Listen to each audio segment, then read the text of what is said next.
Brett, Yes, sir. you're being placed under arrest for vehicular manslaughter. You have the right to Drive remain sober silent. or get Anything pulled you say over. can be used. Well, tomorrow is New Year's Eve, as he mentioned, and Virginia State Police want drivers to be safe and, of course, responsible during celebrations. Tonight on Your Side's Michael Rinker has more on that, plus new road statistics. As you get ready to celebrate and welcome in a new year, Virginia State Police wants everyone to be safe and drive sober. New Year's Eve is one of the most celebrated days of the year, but with it comes danger on the roadways. That's why Virginia State Police warns everyone to keep safety on the top of the priority list. If you plan to drink, make sure you have a sober ride home and that your friends get home safely as well. If you do have anything to drink, please find a sober ride home. Either have a sober driver come with you or use a ride share or something along that line. If you have any drinks at all, please don't drive. Buzz driving is drunk driving. In 2025, the state of Virginia is on pace to see more than 700 traffic deaths. That is around 100 less than 2024. But last year, 318 of those deaths were a result of drunk driving. Another 322 people died from not wearing a seatbelt during a crash. And now seatbelt laws have changed in Virginia. No matter where you sit in a vehicle, you are required to wear a seatbelt. Even if you're an adult backseat passenger, you have to wear a seatbelt. Originally, it was just front seat passengers or those under 18 had to be in appropriate restraint. Now it's everyone in the vehicle. So as you plan your New Year's Eve celebrations, have a plan ahead of time. Be on alert for impaired drivers. Also, be ready to see sobriety checkpoints, which is a part of the Drive Sober or Get Pulled Over campaign. If you are driving tomorrow night, be aware of those around you. And if you see someone you believe is driving impaired, you can call pound 77 to alert Virginia State Police. In Portsmouth, Michael Rinker, 10 on your side. And then also we were talking a little bit before we started recording that people might not realize how dangerous sparklers are, that you need to be careful with those. Can you talk about that? Correct. And that's another great example of where we let our guard down. We think that the sparklers are for the little kids. Let's give these to the little kids. So a sparkler burns at 1,200 degrees. And I mentioned to you earlier that glass melts at 900 degrees. So we're talking extremely hot. Swiss authorities say around 40 people were killed in a New Year's fire and more than 100 injured, many severely. The president has described it as one of the worst tragedies the country's experienced.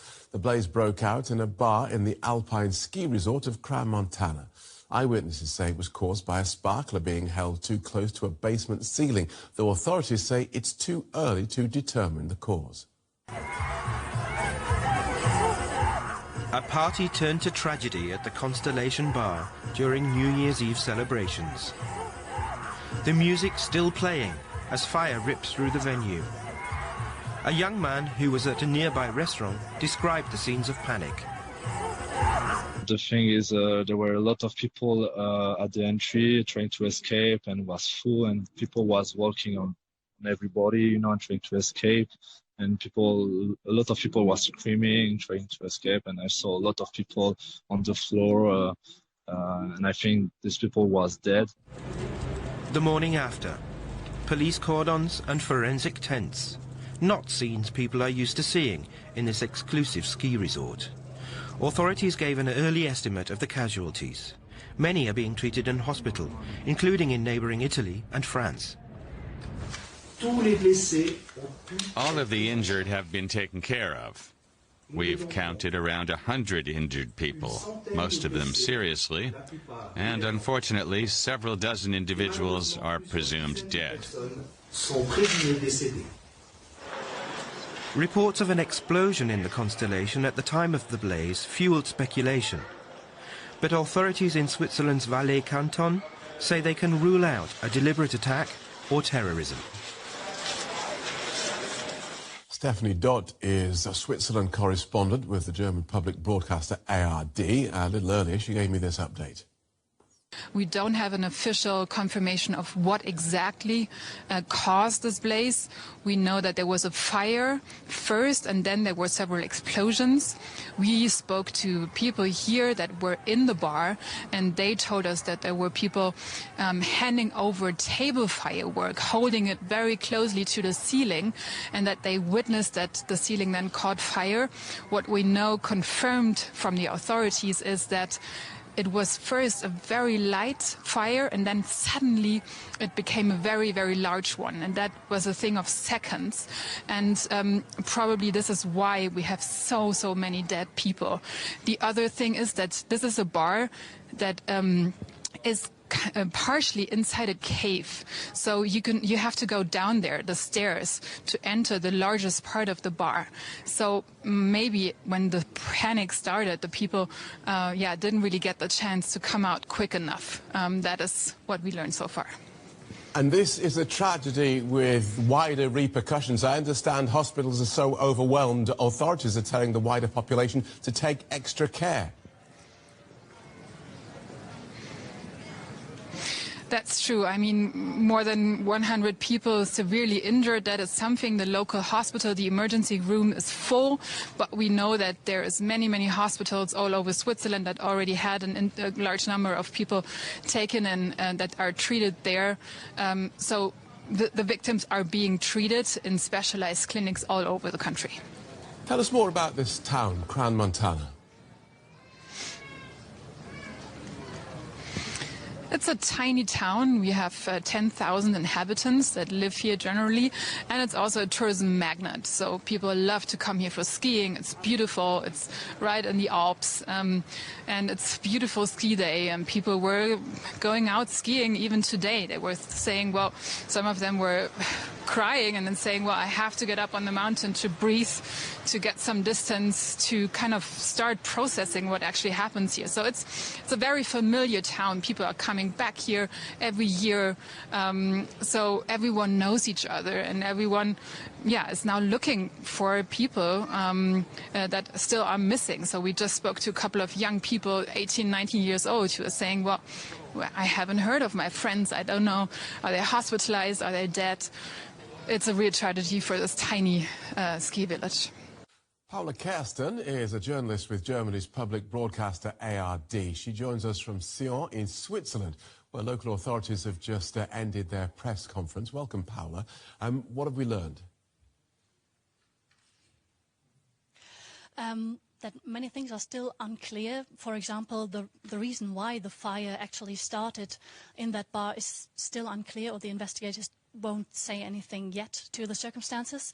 There are witnesses that told us that there was table fireworks that were too close to the ceiling. Others say that there were candles in a champagne bottle as well close to the ceiling, and that the fire spread really quickly. But the investigators can't say anything yet because the investigations are still ongoing. So nothing clear on that side yet. But the people who were here at the press conference, not the general attorney, for example, many people were there this morning, this night, and they were very touched by what they have seen, the people they spoke with. So the attorney that I talked to told me that she was unable to put in words what she saw this morning because it was really just terrible. There were many young people in the bar. It was a place that was really that many young people liked, but it's still unclear where the victims came from exactly. This investigation is also still ongoing, also because the victims, it's really hard to identify them actually because of the burning. But this is priority number one for the investigators right now. What I can tell you is how many people did die actually in this tragic event. 40 people, around 40 people have died, and 115 were severely injured. And what is known of the condition of those severely injured? Many of them were transported to specialized hospitals here in Switzerland. There's one in Lausanne, another one in Zurich. There are 22 people being treated right now in Lausanne, a clinic that is specialized in those severe burnings. And for now, I can't tell you anything more about their condition because they weren't able to give us an interview yet. The request is still ongoing. I believe, they have a lot to do at the moment. As authorities try to identify victims and indeed survivors, they must be... what sort of facilities are in place for people to try and find out whether their loved ones are amongst the living or indeed the dead? This is also a very important subject. There's a helpline that was installed by the authorities where people who are missing someone they love, someone from the family, they can call to have further information. What is hardest, I guess, for families who know that people have celebrated in that bar is that many are still unidentified. As I told you before, it's really one of the top priorities right now because, people just want to know what happened to their loved ones. And what did authorities say about the state of the investigation? Where does it go from here? They don't say much right now because the investigation is still ongoing. They told us that they are investigating every possible path, that they are investigating the table fireworks, for example, but they can't say anything more precise yet. So unfortunately, they didn't tell me anything more precise. I can't tell you anything more precise either. It's just that they investigate every possibility, and we hope to have more information soon. Thanks so much for talking us through that, Paula. ARD journalist Paula Kersten. That's why we have to think as black people. Stop singing and dancing and start thinking.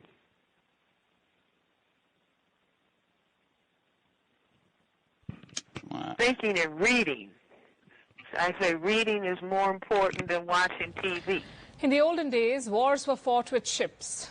Then came weapons and spies, and now it will be attention spans. The next war will be fought with attention spans. Says who? Bridget Phillipson. She's the UK's education secretary, that's like their education minister, and she says a decline in reading is a national security threat. Yes, a national security threat. It may sound like an exaggeration, but it's not really. And it's not just the UK that is raising an alarm. Countries across the world are urging people to read. Tonight we'll tell you why, and we'll start with the United Kingdom. For generations, kids were raised on Enid Blyton and Harry Potter books. They read Shakespeare in the classroom and the famous five on long train rides. Reading was a fun hobby for many. But then came the internet. Social media took over the world, and suddenly books had a formidable competitor. Digital screens.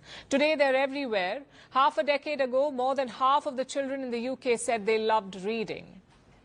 Now only 33% say that they enjoy reading, only 33%, and among these, boys are ditching books faster. So much so that the government is now concerned. And they say this is not just about books improving your vocabulary or your grades. This is about books preparing you for the world. Britain says this decline in reading has a geopolitical impact. Children that do not read are easier targets for misinformation. They cannot seem to spot fake news easily. And who is taking advantage of this? Britain says it's Russia. It says the Russians are coming up with fake headlines and fake stories, and the children who don't read cannot seem to spot them. They cannot tell the difference between real news and fake news. So Britain is now trying to make reading great again. They're introducing new activities, organizing family reading drives, encouraging community hubs, upgrading school libraries, anything to get the younger generation to bury their nose into a book. Because Britain says the antidote to disinformation is not more firewalls, it is more readers. Guess who else is saying the same thing without the Russia part? The government of Uttar Pradesh. It is India's most populous state. It is introducing mandatory newspaper reading in schools. For 10 minutes every day, students must read a newspaper, read the major news, go through the editorials. And what purpose does it serve? According to the government, it will inculcate reading habits and reduce screen time. And these are just two examples. They're worth highlighting because globally, fewer young people are reading for pleasure, not because they cannot read, but because they choose not to do so. Let me show you a survey from 2019. It featured people under 18 years of age. Only 26% of them said that they were reading every day. Sounds dismal? It is. The figures are lower than any other generation. And it's not hard to figure out why. Information has become faster, answers have become shorter, courtesy AI, and patience has become thinner. Reading usually demands time, focus, and curiosity. And that makes it a rare habit in today's age. But you see, governments can only do so much. They cannot take away your phone and shove a book in your hands. They shouldn't. Reading should be personal. It is personal. To read a book, you must delve into it. And that's what people are increasingly failing to do, which is a shame, to be honest, because there is no other experience like reading a book. So tonight, before you scroll again, try to pause, pick up a book, give your attention to something that gives back, something that makes you think, something that forces you to question, something that helps you catch the disinformation, because a book may not fight for your attention, but it definitely rewards it. Globalization mandates, of course, from the most powerful white people, these blackouts.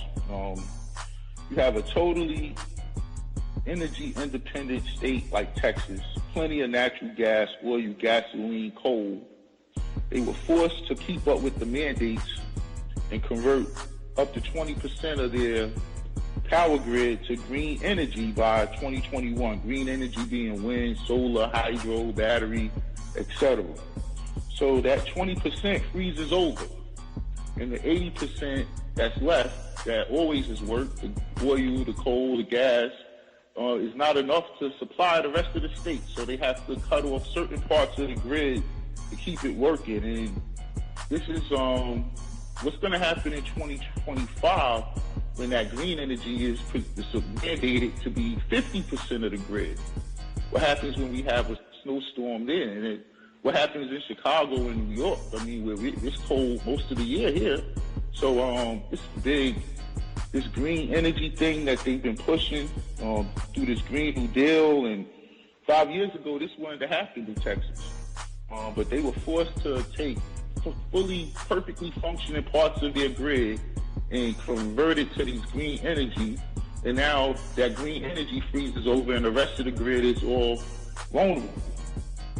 Over the past year, President Trump has championed coal mines. He signed an executive order to, quote, reinvigorate America's beautiful, clean coal industry.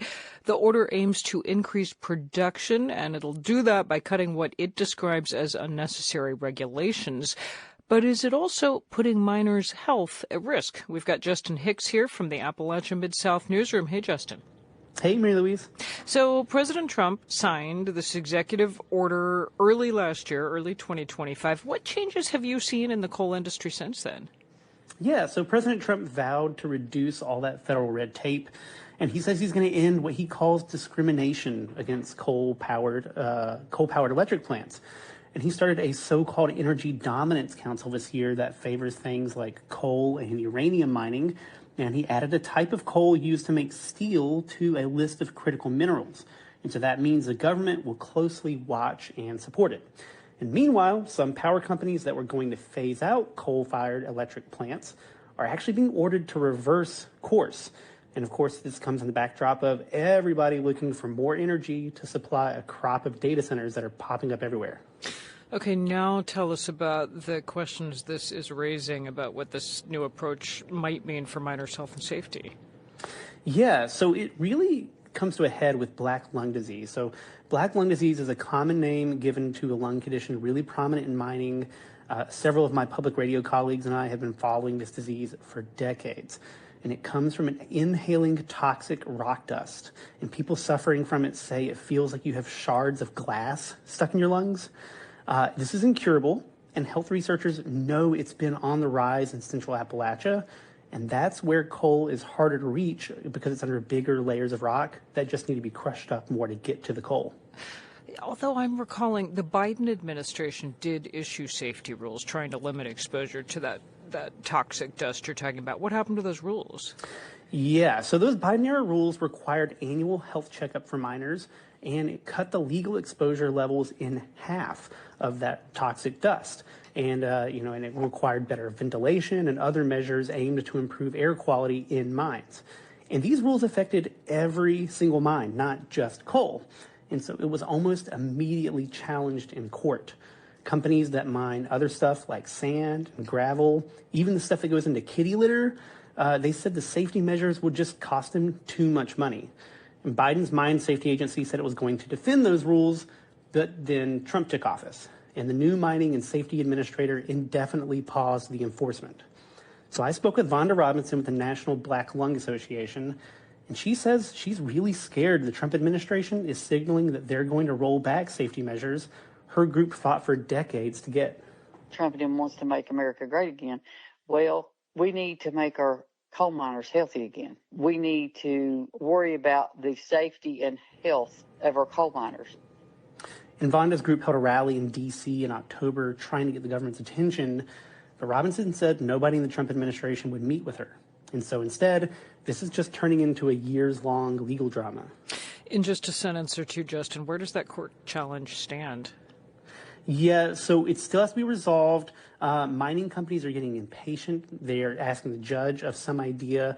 MSHA has said they're going to change rules. So mining companies want to know what those changes will be. We'll find out here in 2026. Justin Hicks with the Appalachia Mid-South Newsroom. Thanks. Yeah, thank you. It would be Jeffrey Dahmer. He's the ultimate expression of white supremacy. Everything that he was doing, working in a chocolate factory, the whole 9 yards, cannibalism and all of that, and calm, very methodical, Aryan looking. Wasn't he with young boys too? Yeah, he was. I mean, I forgot how many bodies. Is something like 20 or something like that. Mm. Very methodical, very meticulous, went to work on time, excellent worker, working in a chocolate factory, looking at chocolate being churned all day. Then out there trying to churn chocolate at night. Frozen femurs in the freezer. Jeffrey Dahmer. The chocolate industry is currently worth about $150 billion. It's easy to see why. Yum. But chocolate also has a complex and fascinating history. Through Lines Run to Abdel Fattah brings us back to the pre-Columbus Americas to trace how chocolate went from a local commodity to one of the world's favorite sweets. Carla Martin says to understand chocolate, you have to go back thousands of years to its source, cacao. Cacao originally kind of came out of the primordial ooze in the Amazon region. Carla is a lecturer in African and African American Studies at Harvard University and the founder of the Institute for Cacao and Chocolate Research. She told us that cacao pods contain about 30 to 40 seeds, what we know as cacao beans. Those beans migrated across the Americas. And it then, over time, spread into what is today southern Ecuador. We have evidence of its consumption at least 5,000 years ago there. It also moved up the Americas into what is today Central America and southern Mexico. And that's where cacao started to transform from simple seeds into something more. And in that particular region, it took on a distinct cultural significance. It came to be used in 4 different ways. It was used as a food flavoring. It was used as a beverage. And there were thousands of recipes that used cacao in beverage form. It was then also used as a spiritual offering, so it took on an important social significance in these different groups of indigenous people. For example, cacao would be present at official meetings and marriage ceremonies, and was even used as an offering when rulers passed away. And it was used as a currency. And that is where the big interest initially came with European conquest of Central America, because cacao was quite literally the money that grew on trees. By the early 1500s, the first Spanish conquistadors had arrived on the shores of the New World. It was here that they would come across cacao for the first time. The place in the world that produced the most cacao at this time was the Pacific coast of El Salvador, known as the Izalcos region, where the Pipil people were producing enormous quantities of cacao, and the Pipil people were also producers of something that we today say every time we say the word, and that is chocolate. So the first recipe for chocolate came from somewhere in this region. So they were roasting and deshelling cacao beans, grinding them into a paste, and then adding them with some kind of sweetener. It could be honey, it could be agave, and then also putting in, at times, some vanilla. And that is very, very similar to what people who are listening might know of as dark chocolate today. And when the Spanish brought cacao beans back to Europe, they would be used as a kind of medicine for things like fatigue, digestion, bowel function, and so on. Meanwhile, back in Mesoamerica, the Spaniards wanted to stockpile cacao since it was used as currency there. Once the Spanish really began the conquest, they were granted what was called the encomienda system by the Spanish crown. That allowed them to effectively enslave indigenous people working on, they called them, cacao orchards. They were a version of plantations. And to require that those indigenous people would produce cacao beans for them in the form of tribute. They, in a kind of cynical way, they promised that they would protect these indigenous people, that they would bring them the Catholic faith. Of course, what resulted was utter destruction of their societies, mass death, great deal of violence. Many indigenous people died from infectious diseases that the Spanish brought with them. It was also during this time that Spain, along with other European powers, began to invest heavily in another crop, sugarcane. Now, sugar plantations are notoriously brutal.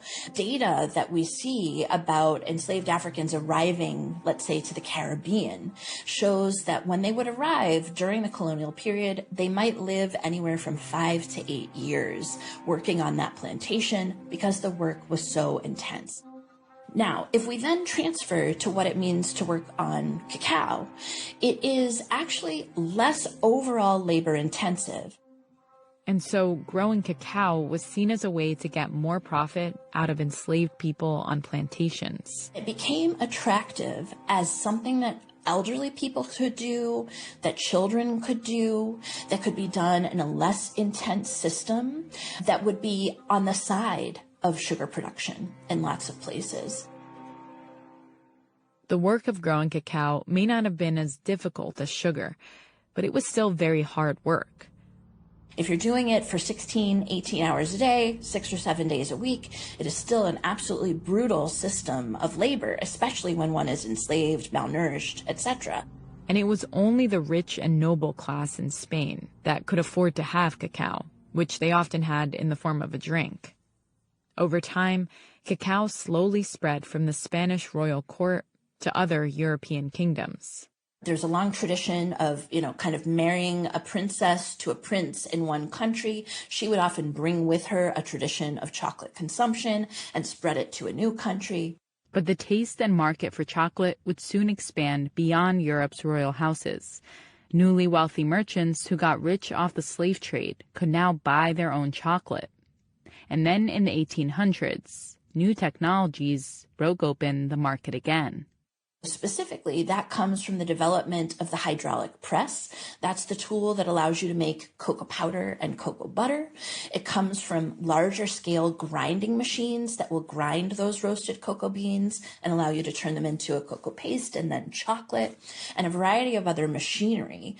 This allows cocoa chocolate to become cheaper as a whole, and all throughout the 1800s into the late 1800s, demand for the product goes up in Europe. With the invention of the hydraulic press, this chocolate drink could be made faster now, and in turn, could also be sold for less. If we think about Britain, for example, in the 1800s during the Industrial Revolution, people were encouraged to have tea with some sugar in it as a way of cutting hunger.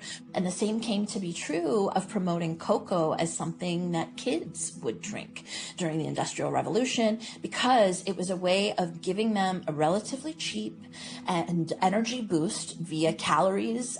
Also creates a kind of sense of well-being in people who consume it, but it was cheaper than other foods at the time. We treat it as silly. It's like the Willy Wonka-fication of chocolate, and it is actually very serious business. Carla Martin speaking there. She's a lecturer in African and African American Studies at Harvard University. She's also the founder of the Institute for Cacao and Chocolate Research. You're dirt. We think you're dirt, Paul. Who is we? The West, all the superpowers, everything you believe in, Paul. They think you're dirt. They think you're dumb. You're worthless. I'm afraid I don't understand what you are saying, sir. Oh, come on, don't bullshit me, Paul. You're the smartest man here. You got them all eating out of your hands. You could own this freaking hotel, except for one thing. You're black. You're not even a nigger. You're an African. On Christmas Day, the U.S. launched what President Trump called a powerful and deadly strike against ISIS. The attack targeted a region in northern Nigeria, where President Trump said that ISIS has been, quote, viciously killing primarily innocent Christians at levels not seen for many years. Joining us now is Aaron Zellin, a senior fellow at the Washington Institute for Near East Policy. He also directs the Islamic State Worldwide Activity Map Project. Welcome to the program. Thanks for having me. Let's zero in on this region in northwest Nigeria where the U.S. strikes took place. Does ISIS, in fact, control that area, or is it primarily other groups?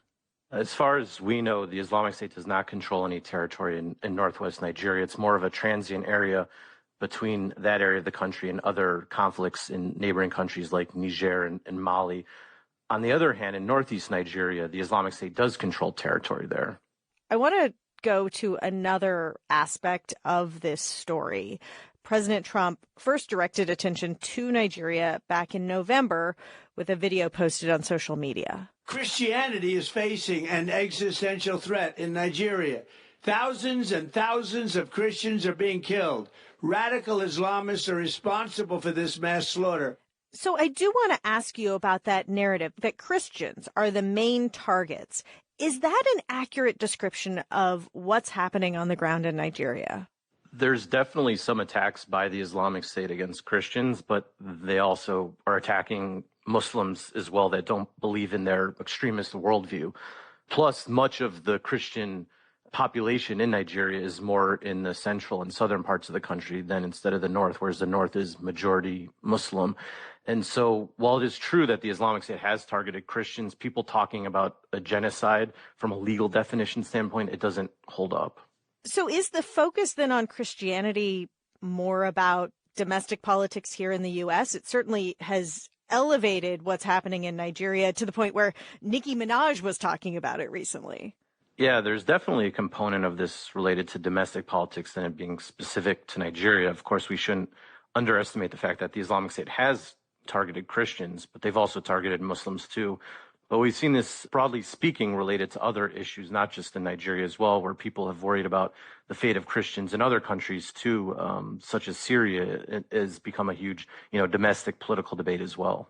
Defense Secretary Pete Hegseth said that these strikes were done with support and cooperation from Nigeria. And he said that there would be more to come.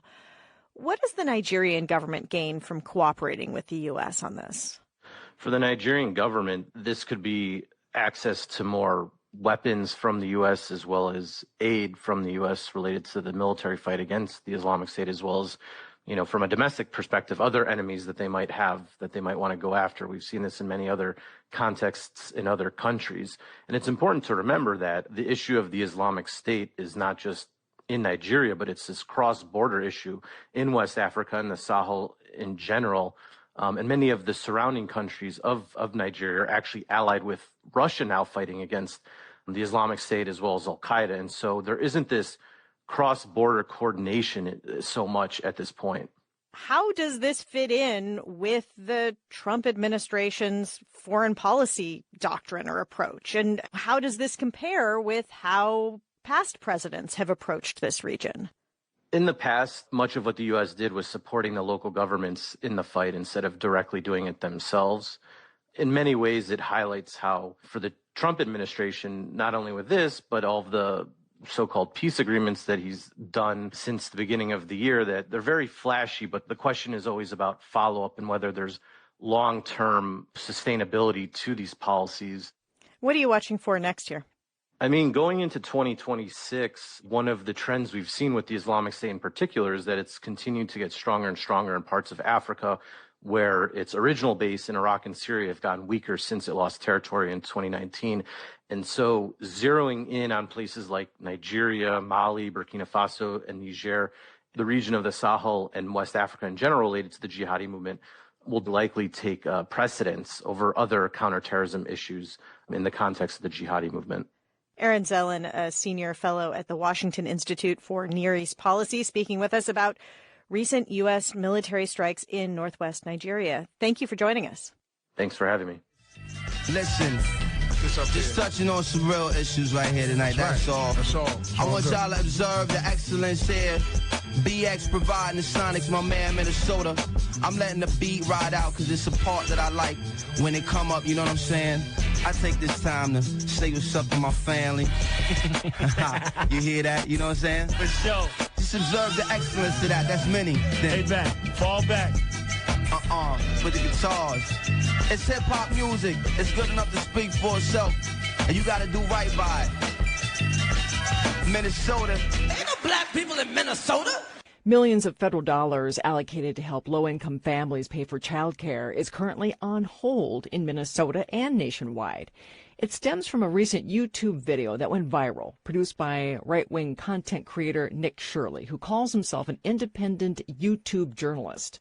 In the video, Shirley claims that multiple Somali-owned daycare centers in Minnesota are fronts for fraud to the tune of $110 million. Now, allegations of social services fraud in Minnesota have been the subject of federal investigations and mainstream media coverage for years. But the video's sudden explosion into the forefront of the political conversation raises questions about the ways people are receiving their news and information. For more, we've contacted an expert in media literacy, University of St. Thomas Assistant Professor of Emerging Media, Yayu Fang. Professor, welcome. Hi, thanks for having me. Thanks for taking the time to talk with me. My colleagues, as you know, at other news outlets who've been covering the instances of fraud in Minnesota have been doing so for quite some time. So it might be a little disheartening to see that Mr. Shirley's video has received 131 million views on X, 2.5 million on YouTube. But what do those numbers, Professor, say about how people are getting their news? I actually saw that video first on the Chinese social media, so it really went viral internationally. I think one of the reasons is that news influencers, or so-called, they are perceived to be really authentic, and people are already consuming them on their social media feed. And so when they talk about something, it's easier to get a lot of attention and comparing to traditional media. And they can introduce ideas with a level of already built-in trust with the audience. And especially when they repeat or reframe some political events, it can carry more weight than the traditional news story. And so people naturally would pay more attention to those things than a mainstream media report. And things like this always also trigger a lot of emotion. They're not down with the level of standards, say, in the media outlets. And that's an issue that we need to be careful about. You mentioned the word authentic, which is interesting. What do you mean by some of these influencers are authentic, or people perceive them to be authentic versus, say, what, a traditional journalist? I would say that influencers, they start building their personal image or personal brand as someone who is really approachable, someone who would reveal their own self-identity to their audience. And so as they interact with their audience, they build up this parasocial relationship with their audience, making them feel like the influencer is part of their family, their friend circle, and so they listen to these influencers more. But journalists, they have practiced within certain framework with the training and standards they have. They are taught to be objective for a long time. And so from a distance point of view, audience might feel more distance with the journalists as compared to a news influencers these days. Of course, yeah, I was trained to be arm's length, right? To be objective, Yes. and that I am not the story, right? I'm just the person that's the conduit for the story. So things obviously are changing, and people are, as you're saying, responding to this. Mm-hmm. I'm I wondering. think this is also. Oh, sorry. Go ahead. No, please finish your thought.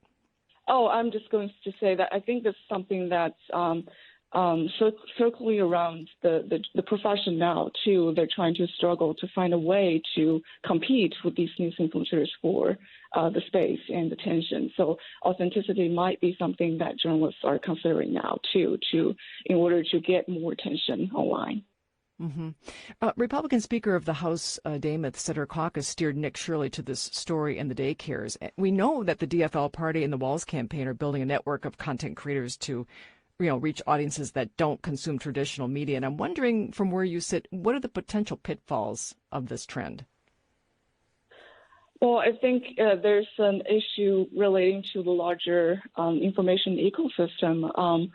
The influencers, they're not necessarily focusing on quality. They're incentivized by platform algorithms, and they're incentivized by metric, traffic.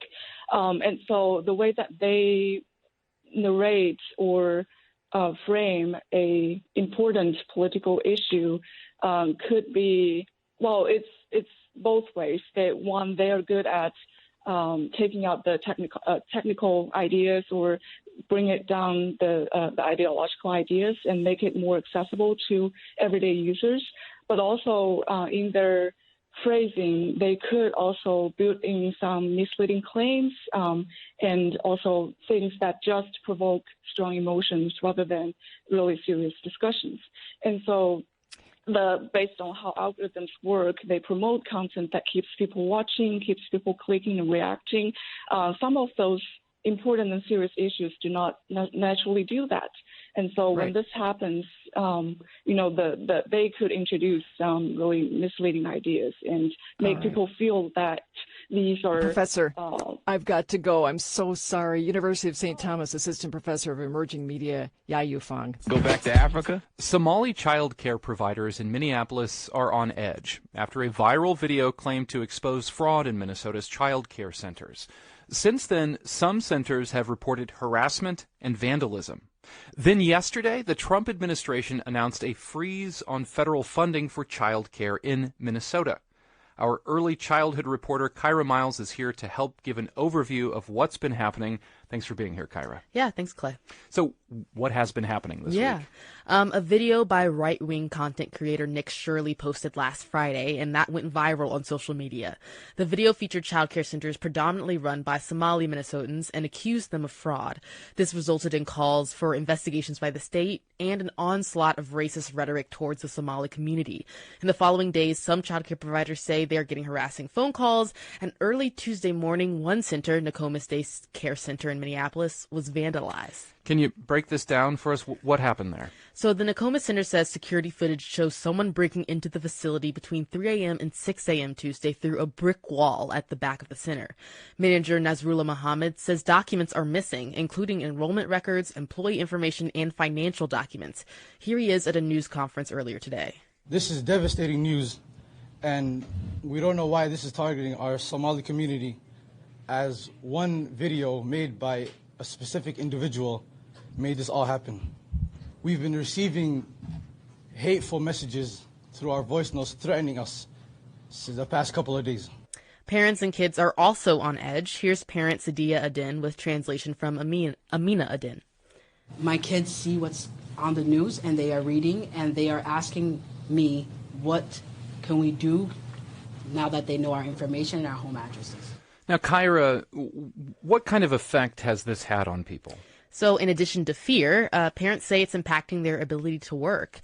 And a few of the people I heard from also say it feels like the Somali community is being used as political pawns. The providers I heard from all believe fraud should be stopped in the state, but said surely showing up at their doors was not helpful. Mary Solheim is a provider in Maplewood. She believes addressing fraud by targeting the Somali community is racist. Fraud does occur across race, across income, and across geography. When a few child care centers that serve white children commit fraud, do we decide that every child care center that serves white children is committing fraud? No. Now, of course, there's a lot of political ramifications here happening up at the state capitol. Can you explain some of the recent news we've been hearing from the Capitol in St. Paul? Yeah, recently Minnesota Republican House Speaker Lisa Damith said that her caucus steered the content creator to child care sites in Minnesota.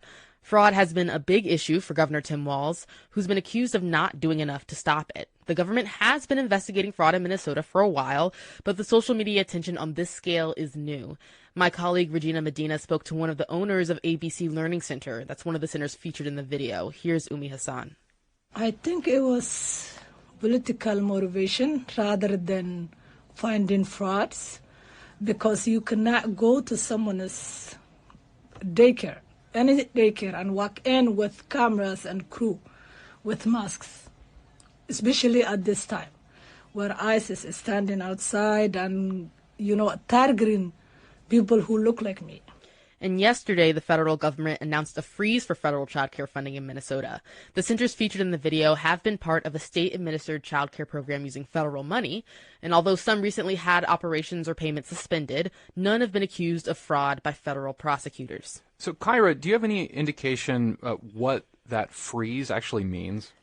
So far, child care advocates are most worried about the Child Care Assistance Program, or C.O.W.S. Right. It's federally funded to support low-income families, and at least 23,000 families in Minnesota utilize C.O.W.S. Today, Minnesota Attorney General Keith Ellison says he's exploring his legal options to fight the funding cuts. What do we know about fraud in child care centers here? We know it happens, though it is difficult with C.O.W.S. specifically. Centers don't just get that money. Families have to apply for it, qualify for it themselves, and then choose the center they want it to go to. And that money follows the child. And we expect the attention on Minnesota child care centers to continue. That we do. Early childhood reporter Kyra Miles, thank you so much. Thanks, Clay. I don't want us to lose sight that things are getting better. Each successive generation seems to be making progress in changing attitudes when it comes to race. Doesn't mean we're in a post-racial society. It doesn't mean that racism is eliminated. But when I talk to Malia and Sasha, and I listen to their friends and I see them interact, they're better than we are. They're better than we were on these issues. And that's true in every community that I've visited all across the country.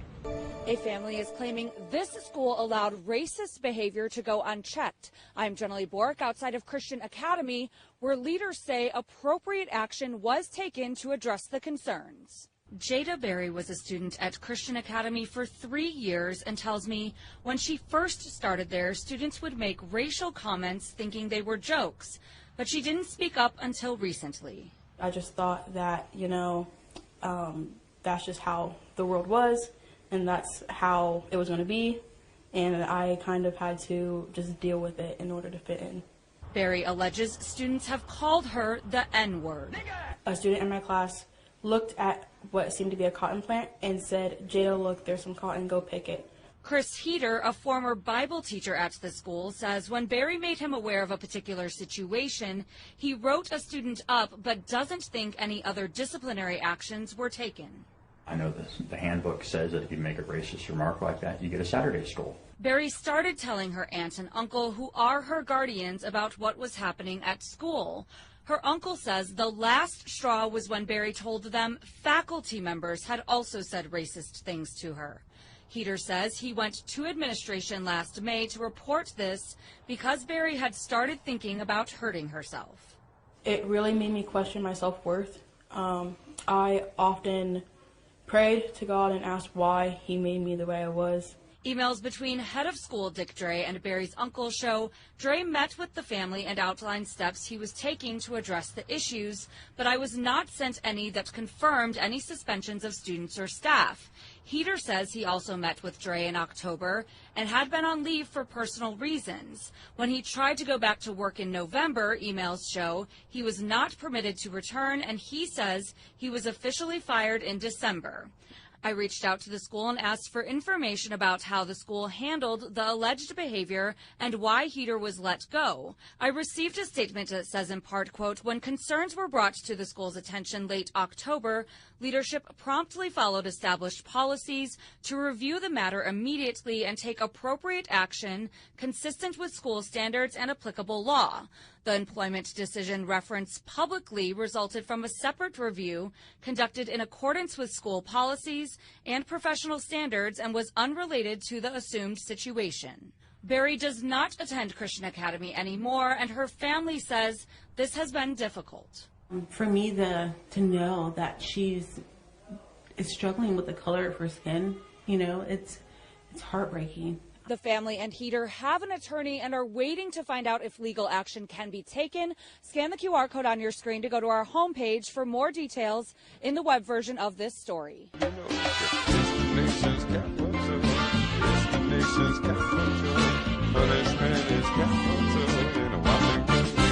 New this morning, the suspect in the January 6th pipe bomb investigation is due in court today, and we're learning his defense attorneys will argue for his release. Fox 5's Stephanie Ramirez is live outside of the district's federal courthouse with more. Steph, good morning. Good morning, Marissa, Steve, and that update is coming from a new memo, court filings made overnight, where defense attorneys for the suspect in this case, 30-year-old Brian J. Cole Jr. of Woodbridge, Virginia, they are also arguing that there was, quote, government-induced excitement around their client's arrest. And we were just out here yesterday reporting on a DOJ memo that was filed, and in that, it had revealed Cole had given investigators a confession after waiving his Miranda rights. The DOJ memo quoting him in making comments doubting the 2020 presidential election results and in targeting the country's top political parties. After that memo came out, the suspect's defense attorneys responded with a court filing of their own, now demanding copies of any video or audio recordings of the confession.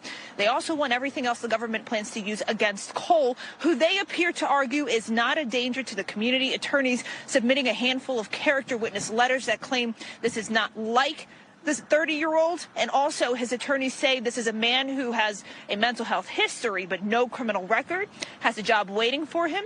They argue no one was harmed and that Cole would submit to court monitoring. Fox 5 spoke with an expert on some of these latest developments.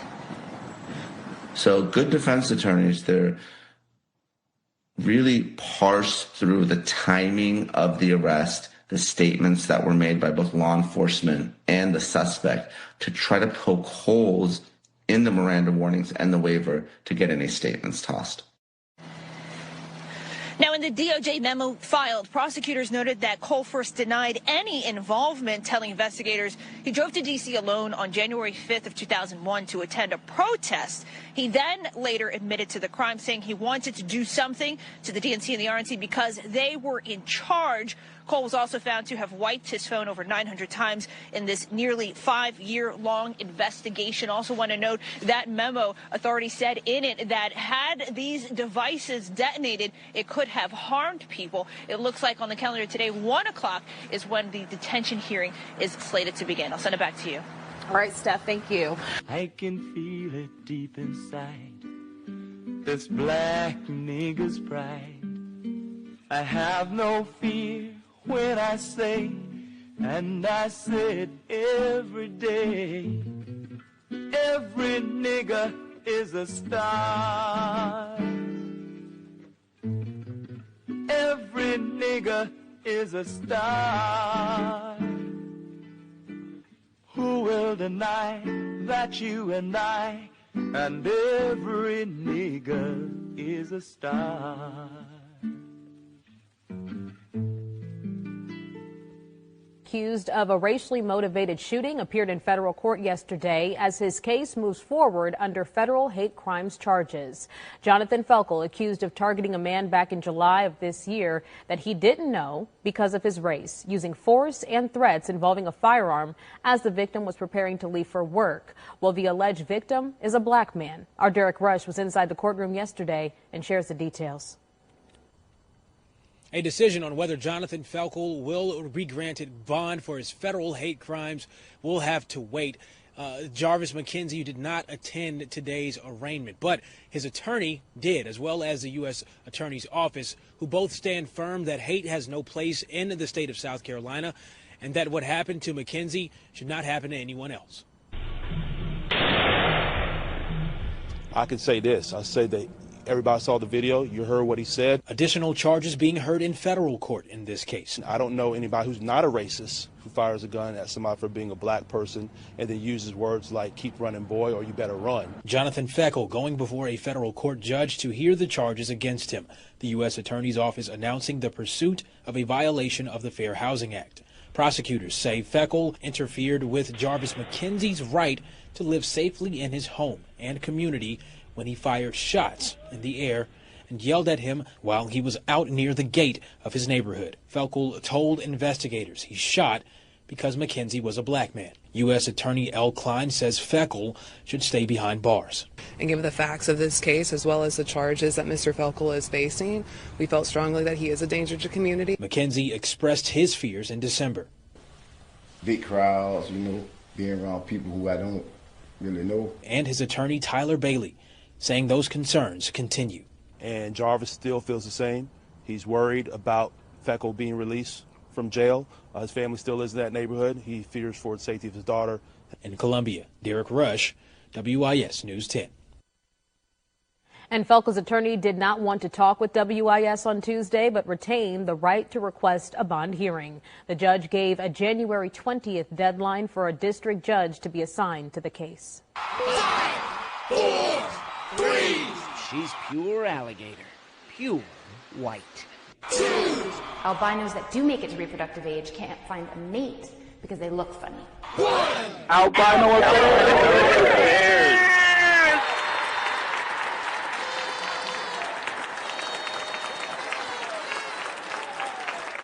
Climate change conversations don't always feel joyful, but what if they did? The California Academy of Sciences is joining with the viral hit Tiny Chef to reimagine how we engage with environmental science. The new experience is designed to inspire action through optimism. Joining us now this morning is Christina Klingenberger Valdez, Associate Director of Brand Marketing at the California Academy of Sciences. Christina, good morning. Thank you for joining us. Good morning. Thank you for having me. Okay. Also, let's talk about, because James and I, we were just talking about Claude. So many of us, I mean, my girls grew up going and seeing Claude at the museum. Of course, the albino alligator we lost. And it just means so much to so many people and the Academy there. You guys have sent out just so many heartfelt messages. You have a celebration of life coming up. Tell us about that. Yeah, so we have been very overwhelmed by the heartfelt support that we've gotten since Claude has passed. It's, we've been deeply saddened by this, and we've just received support from people across the globe. So we're really excited that we're able to celebrate this big guy later this month with a free celebration on January 18th. That's going to be outdoors outside of the museum. We're going to have music, art, speeches. We're inviting everyone in the community to come join and celebrate. And we'll also have some other activities inside the museum as well, including a marketplace where you can get Claude-inspired souvenirs. So it's really going to be all about Claude and community and making sure we honor this big guy who's made us smile for all these years. Yeah, I mean, so many people have such nice, sweet memories of Claude, and then also just kind of practical monetary. I mean, he's an attraction that got people to come to the museum. So do you have plans to try to, move somebody else in there? That's a good question. I think right now we're just taking some time to kind of, sit with mourning for Claude, and but we'll keep you posted on what happens next at the museum. Okay. Certainly he deserves a long time to just remember and reflect and everything that he's brought to the museum and everybody who's visited. Christina Klingenberger Valdez with the California Academy of Sciences, thank you so much for joining us, and we will look for you at that celebration of life for Claude. Yes, please. Thank you. We, by the way, our promised land, as I told you, may be Venezuelan. And it's interesting to note when these people run away from Argentina that they are seeking, many of them, haven in Venezuela. And we're only 15 miles from Venezuela, and if 25,000 people do not settle the part of the promised land that we're in, by 4 years, 3 years and 8 months, we will be Venezuelan. And Venezuela is a much larger country and is socialist in orientation and has one of the richest oil deposits in the world. And only the people with oil, according to all the economists, are those who are going to avoid starvation. From the banana wars of the early 20th century to Cold War proxy battles, the US has a long history of military intervention in Latin America. But not since the invasion of Panama nearly 4 decades ago has America unleashed the might of its armed forces in the region it considers its backyard. That has all changed under President Trump, despite his vow not to get involved in foreign wars. For months, he's been agitating for the overthrow of Venezuelan President Nicolás Maduro. Since September, US forces have killed about 100 people on alleged drug boats in the region. And at 2 o'clock this morning, local time, the American military launched a major attack on the Venezuelan capital, Caracas.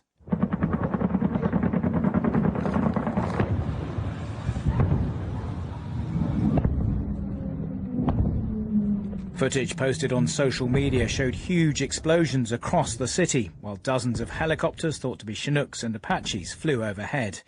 Then at around 4 in the morning in Florida, President Trump posted on Truth Social saying US forces had successfully carried out a large-scale strike on Venezuela and that the Venezuelan president, Nicolás Maduro, and his wife had been captured and flown out of the country. Venezuela condemned the attack as a colonial war. Can take place. So we're going to stay until such time as we're going to run it, essentially, until such time as a proper transition can take place.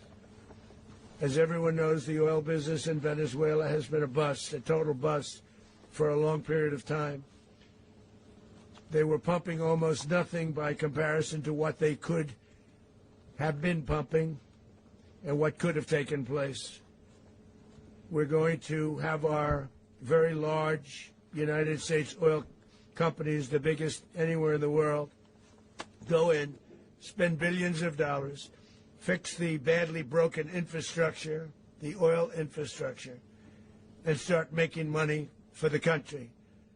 For more on this story, let's bring in Guillaume Long now, Senior Fellow at the Center for Economic and Policy Research and former Ecuadorian Foreign Minister. Thank you so much for joining us on France 24, Guillaume.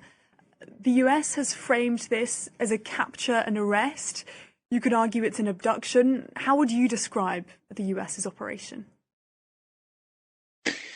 Well, it's a very blatant illegal act and violation of international law. I think it's one of the most flagrant examples of a violation of international law of the last few years, really.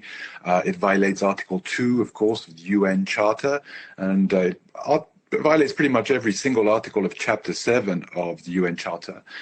This is not an act of self-defense. There was no aggression of the US, and it's not sanctioned or authorized, if you prefer, by the UN Security Council. So it is going to be seen by the international community as a legal airstrike and as an illegal, you use the word abduction, I think that's the right word, or maybe kidnapping of a standing head of state. We'll have to see what the reaction of the international community is. We've already seen that the Venezuelan foreign minister is asking for an emergency meeting of the UN Security Council, but I imagine there's going to be some very forceful reactions.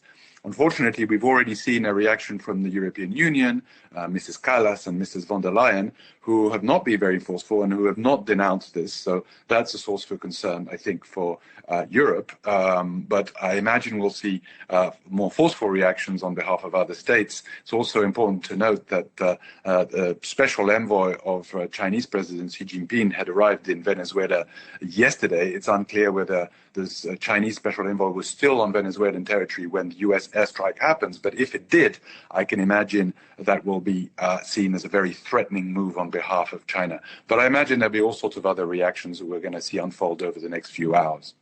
You're calling this an illegal strike under international law. What legal basis is the US likely to use to justify this operation? Well, so far we've seen no legal argument being presented by the United States. It's all sort of discourse for domestic politics, really. It's all about accusing Venezuela of being involved in narco-trafficking. The expert community on these issues, including narco-trafficking, disagrees with the U.S. administration on this. There is, of course, some drugs which have been transiting through Venezuela, mostly obviously coming from Colombia, which is still the largest cocaine producer in the world. But most experts agree that it's between 5 to 8% of Colombian cocaine goes via Venezuela. The bulk of Colombian cocaine is not going via Venezuela. In fact, it's going southwards from Venezuela into countries like Ecuador and Peru. And probably 70 to 80% of that cocaine is then leaving those ports on the Pacific coast of Latin America, so that's not Venezuela, in order to reach Europe primarily, because Europe is a bigger customer for Colombian cocaine, and then the United States secondly. So the narco-trafficking argument is essentially, I would say, a political argument for domestic audiences, but it's not a serious one, and it's certainly not one that has any legal grounding or force, because, of course, you do not invade countries because of narco-trafficking, and you do not bomb or do not do extrajudicial killings, which is what we've seen at sea over narco-trafficking. So I think this is mostly for domestic audiences and mostly for U.S. domestic politics. It will play a big role. We saw it in your own coverage of the news in Florida, where Marco Rubio is from, the Secretary of State. And we know that Venezuela was a subject dear to Marco Rubio's heart. I think Marco Rubio sees Venezuela and Cuba, where his family is originally from, as very interconnected issues. And I think he sees the road to Havana going via Caracas. So I think the issue has to be seen more as a domestic politics issue in the United States, including obviously the politics of the state of Florida. Venezuela, you mentioned, has called for a Security Council meeting. What's likely to happen there? What can happen there? It's difficult to know for now, but there are going to be a number of voices in the UN Security Council that are going to be denouncing the US's unilateral and illegal actions. Obviously, I think we'll get some strong responses from China and from Russia. Russia's already responded in forceful terms. It'll be more interesting maybe to see what the response from other Global South countries is, including neighboring Colombia, which is currently on the UN Security Council, but also from European states, including UN Security Council permanent countries such as France, crucially, and the United Kingdom. So we'll have to see what their reaction is.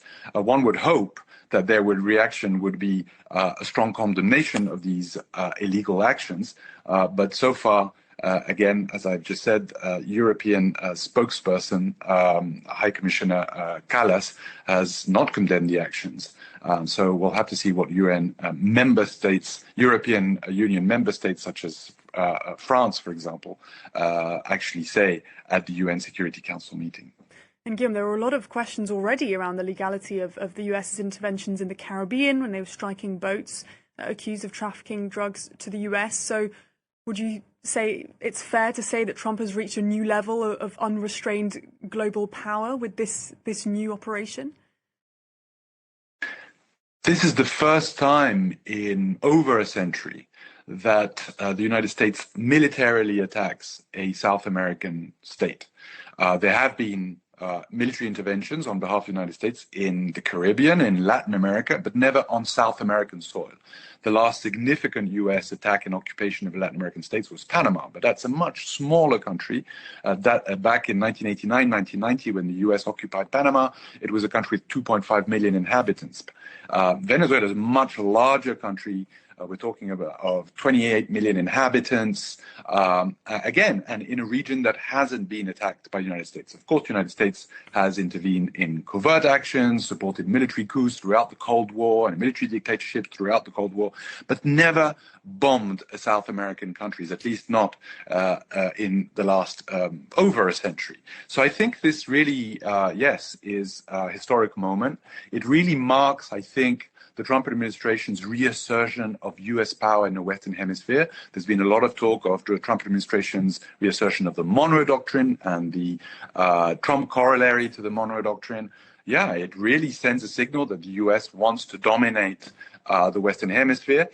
It is doing it militarily. So far, the United States is failing to do so economically, with most South American countries having stronger trade ties, for example, with China than with the United States. So it's kind of like use of a big stick rather than the use of a carrot, if you like, in the region. It's U.S. flexing its military muscle. We'll have to see what the long-term consequences are of that.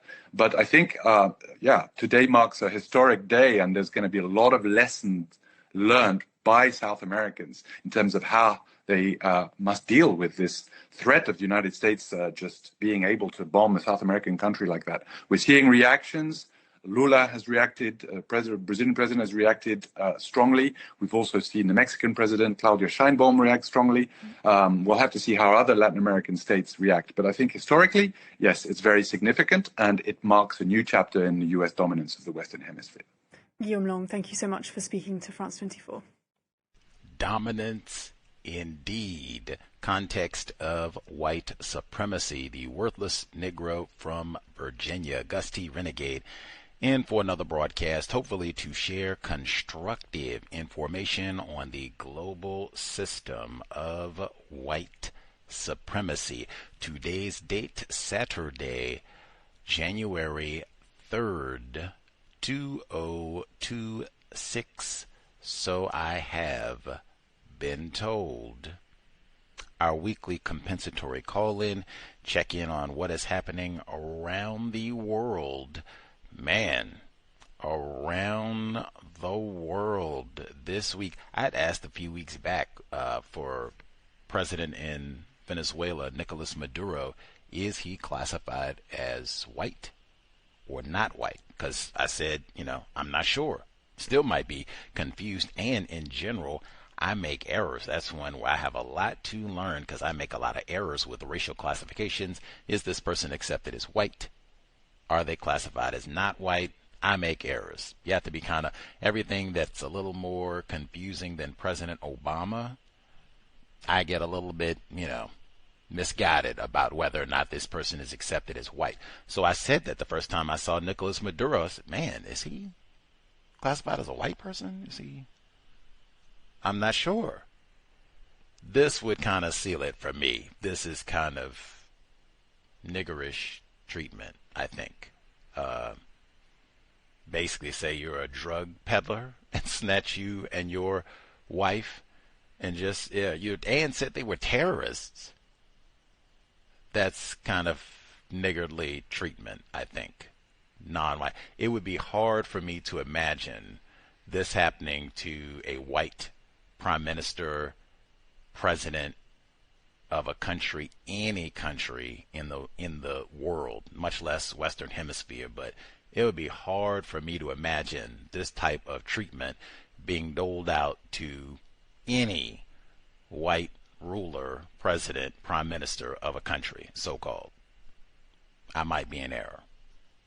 Historic day, they say, indeed. Not for spectators, the number 720-716-7300, the code 564-943 pound. Press star 61 if you would like to participate. Number again, 720-716-7300, the code 564-943 pound. Press star 61 if you would like to participate. Let's see, hopefully, folks, my PSA, I say at the beginning, since it's the so-called beginning of the year, as they say, sobriety would be best. If you have young motorists, if they are classified as not white, maybe you have some young folks in your so-called family who are in college, so maybe they're home for the winter break and they want to hang out with their friends from high school and all. Wonderful. Talk about all the constructive things that they learned over the first quarter or semester or whatever. However, you do not want to have all that messed up, ruined by getting stopped you're under the influence, or even there are other intoxicated drivers on the road. System of white supremacy in general. Just remind, did y'all see Fruitvale Station? You remember that one? Michael B. Jordan? Okay. Oscar Grant, remember that? That was New Year's Eve, remember that? Okay. It's system of white supremacy. Johann Messerly didn't even really do no time for killing Oscar Grant. Matter of fact, he died January 1, 2009.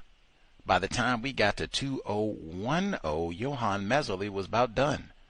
Now, I'm, slightly, that's a hair of hyperbole, because, with the sentencing, by the time everything was complete, but, he really, I don't even think he spent 2 years in greater confinement.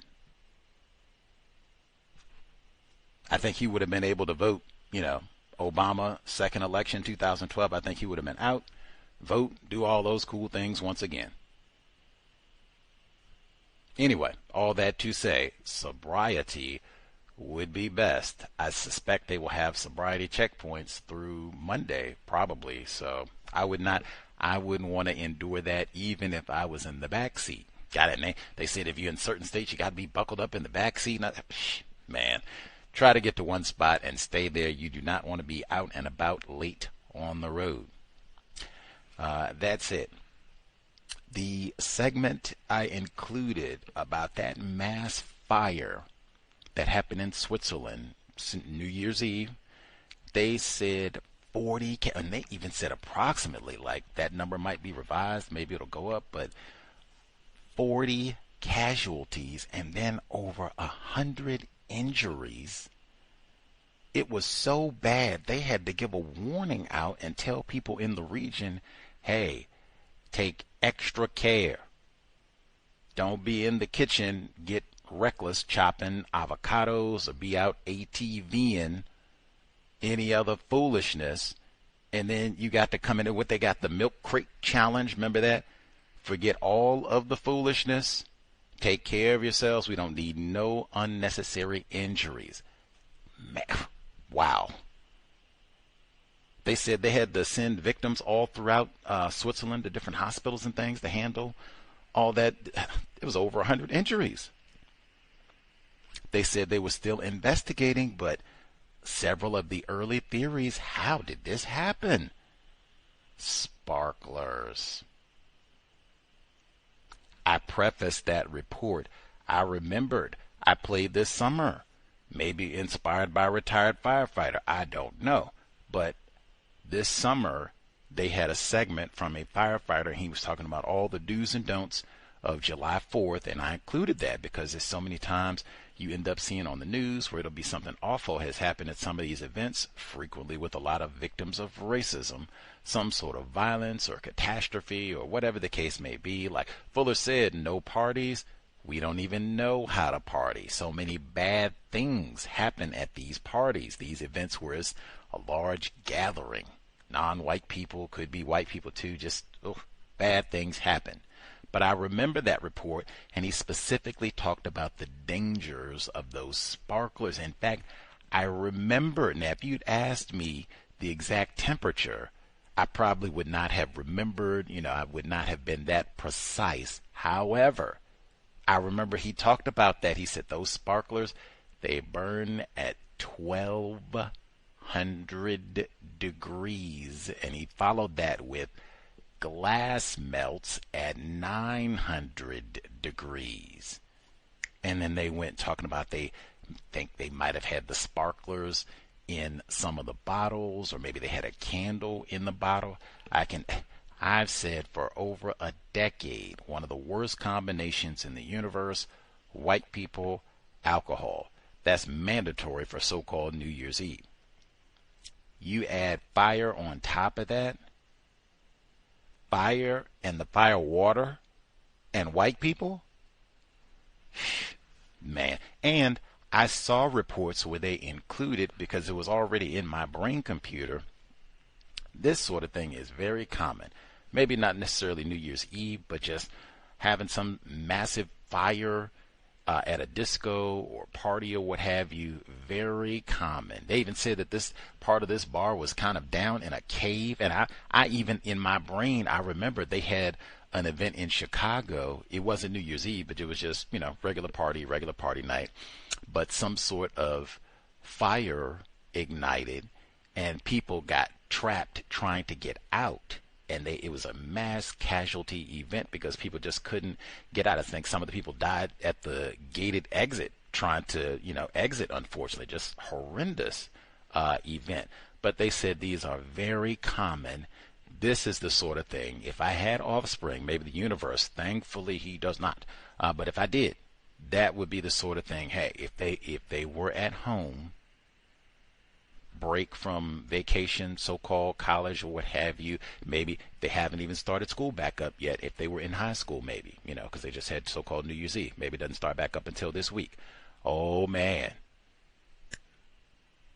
read and give me a report on this event, because I would want this in their brain computer, because so many of the little, especially the clubs that they set aside for Negro entertainment, they are like that. What you heard now, that's over in Switzerland. They normally have pretty swank, out at ski resort, right, for white people, rich white people.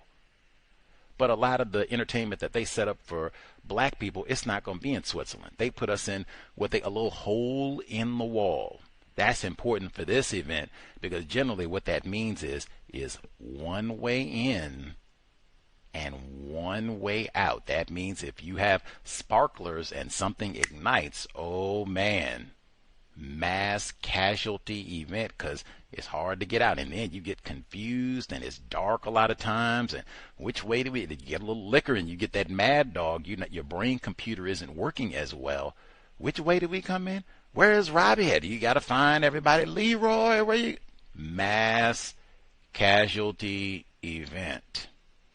But I would want that in their brain computer if you are going to risk it. Fuller doesn't know what he's talking about. Forget that. No party. Man, that's old dude. Okay, fine. No problem. You go out. At minimum, you want the experience. Okay, I get it. At minimum, identify all the exits. And if it is so, oh man, usually this bar is down in the cave. Ooh. I see what that old Fuller was talking about. It is a little bit risky. It's not, you're not just drinking. We got to drink with the white people in the cave. There's only one. Oh man. Any of those type establishments where, and sometimes there will be other exits, but it's hard to find them because it's so dark. And then, like I said, hey, this might be your first time at the place. You're trying to look for the young ladies or the cute dudes. You get that mad dog in you, and then forget all that. Once that alarm goes off, fire. Oh my God. Your brain might not even, what? Oh my God. Find those exits before any, oh, she's really cute. What's your name? Oh, okay. Well, you mind walking with, maybe we can find the exits together. Just in case. And you hold on tight. And then we'll have already had a practice run. If something bad happens, bang, we'll get out. And we can tell cute jokes the whole time, but we're going to find all the emergency exits so that we can get out of this place safely, just in case. And maybe if you're talking to somebody with a brain computer, they will be super impressed. Like, wow, I'll hang out with them for at least 10 minutes. And if nothing else, I also will know where all the exits are, and hopefully we won't have to use them. Let's see. And sparklers. No sparkler. We'll see what the investigation is, but no sparklers. I'm not a fan of fireworks either. We already got enough danger. I would like to keep all my fingers and toes. Thank you kindly. 40 deaths. Let's see. Man, they had the report from First Post. We had a lot of international news sources today, frequently, but today. First Post, Indian news source. They said you have so-called countries saying that the decline in reading is a national security threat. Wow. Especially for boys. I thought that was interesting too, but then once I calmed my brain computer, it's like, oh man, I've heard that for a long time, that females, or I guess even at a younger age, so we're just talking girls and boys, that the girls read more than the boys do. Like, wow. Oh man, that's dangerous. Like, oh man, you have to be more reading, turn off that television. That would be even more like if you have boys like, oh, get those video games away, like, reading. That means racists, they really do not want black boys reading. And it seems they're saying, it sounds like there's a correlation. You don't do a lot of reading, you are more susceptible to lies. Now they said misinformation. I'm just going to say lies. You will be more vulnerable to master deceivers. That's something that I point out. Even I say, those audiobooks, it's not the same. Yes, we have audiobooks here, and that is to compensate for, we did reading where it was no audiobook, we're just going to read on our own, and then we'll come and discuss. People didn't keep up with the reading. This and/or said that they couldn't access the book. This is to compensate. But I always have the hard copy of the book. Encourage folks from the Catherine Massey Book Club to do the same. And I've talked before about, it's just, you have to work your brain computer much more to actually do some reading, using logic, even paying attention. This person, are they spelling things correctly? Is what they're saying, is it logical? I mean, to write and read, you have to be constantly employing logic. You're checking grammar, and does this make sense? And what are we talking about? All of that.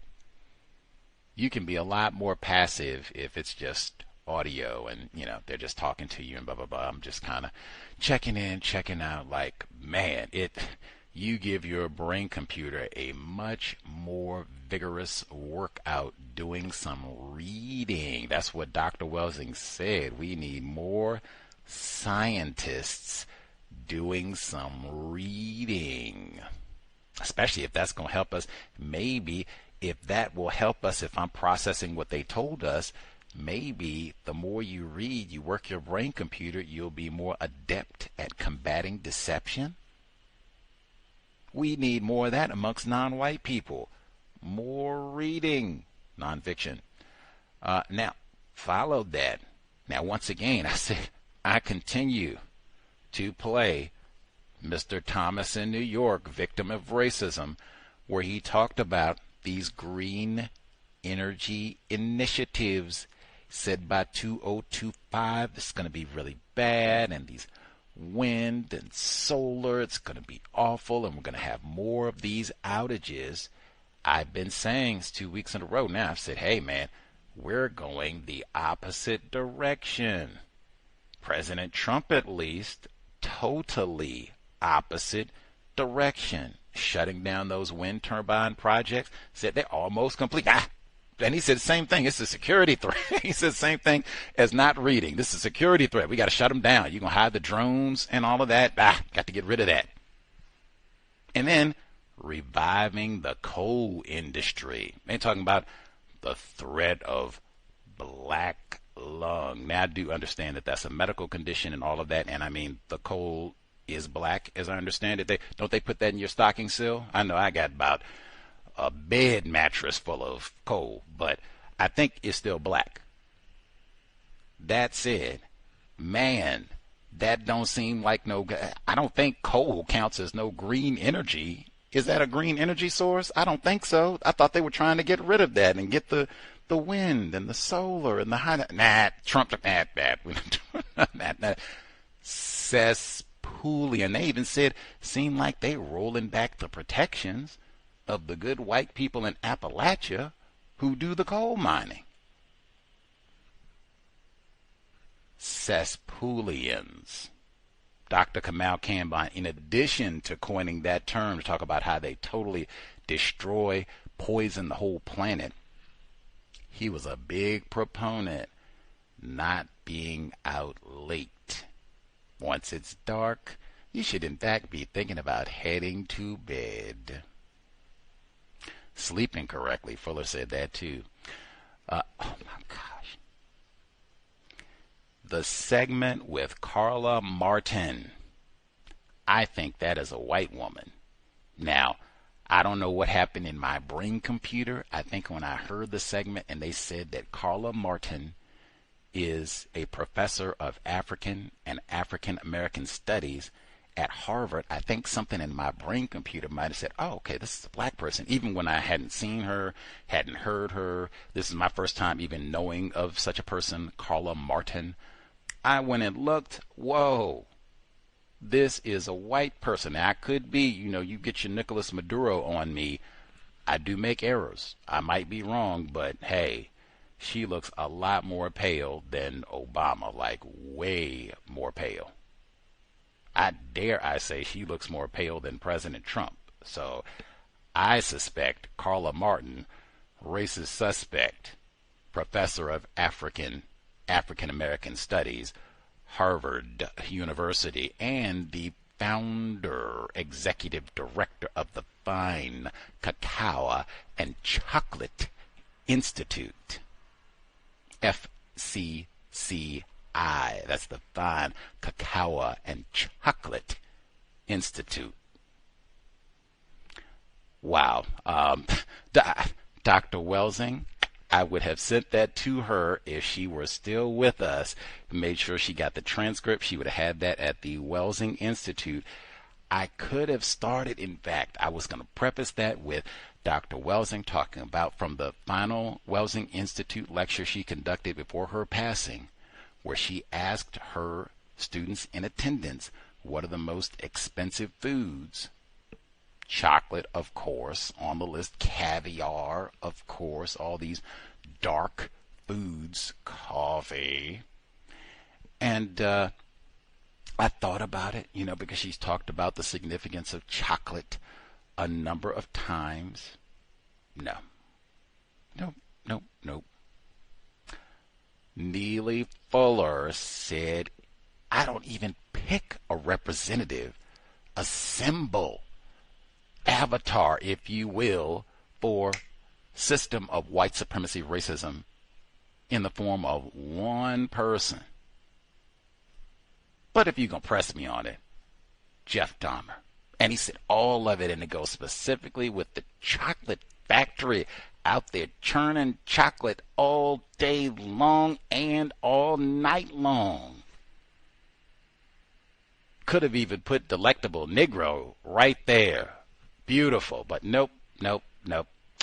Neely Fuller, any association or chat about chocolate, we got to remember Jeff Dahmer.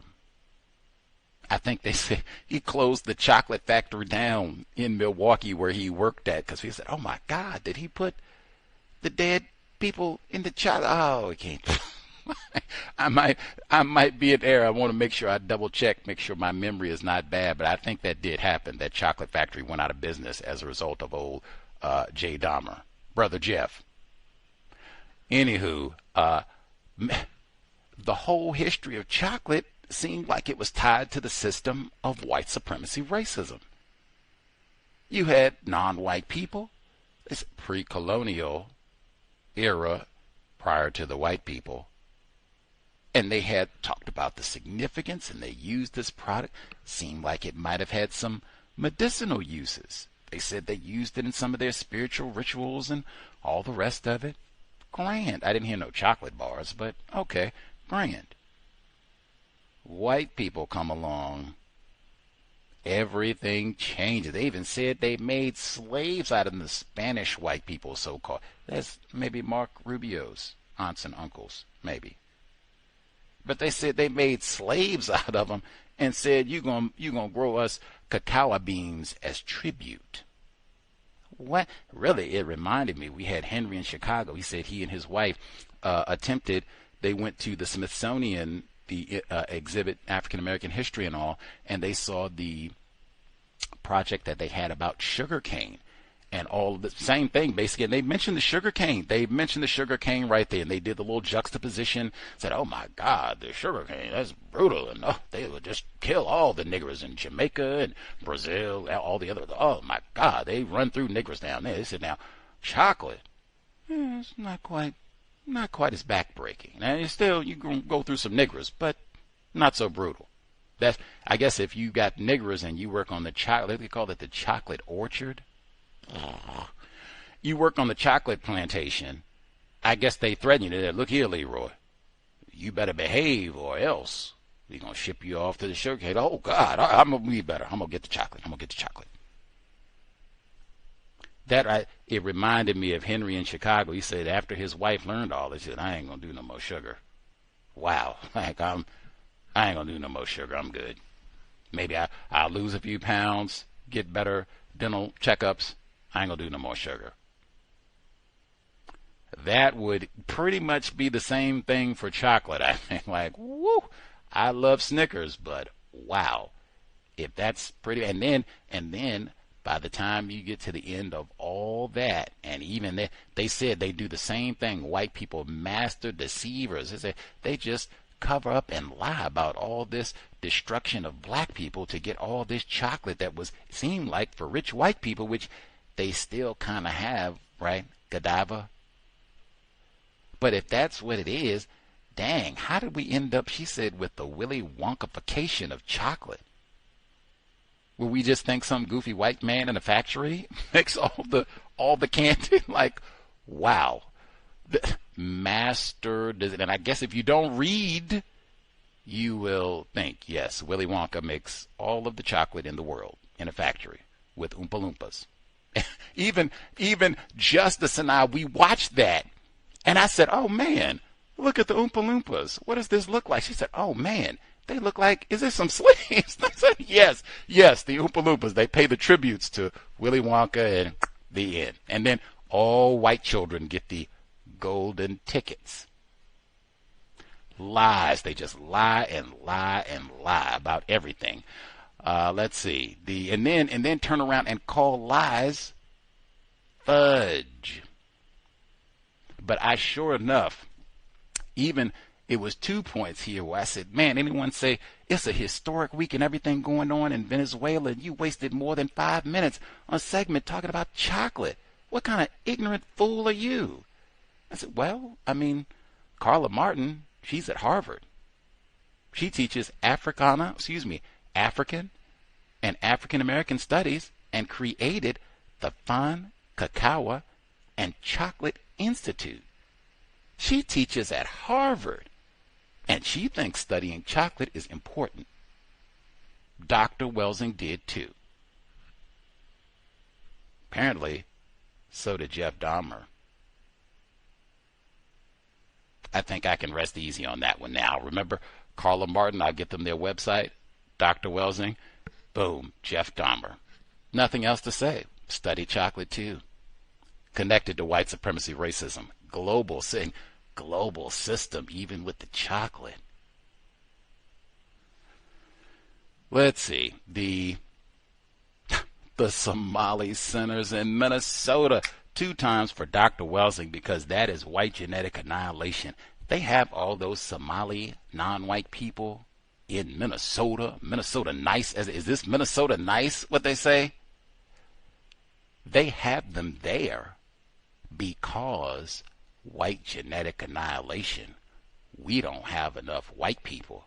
We've been talking about this like for years, in fact, where they got these old lame places, Vermont, Minnesota, where they have South Dakota, North Dakota, where they are begging non-white people to come from all over the world. Oh my God, we don't have enough white people. We need nurses. We need teachers. We got all kinds of shortages. Please, we need you to come here. That's why they're there.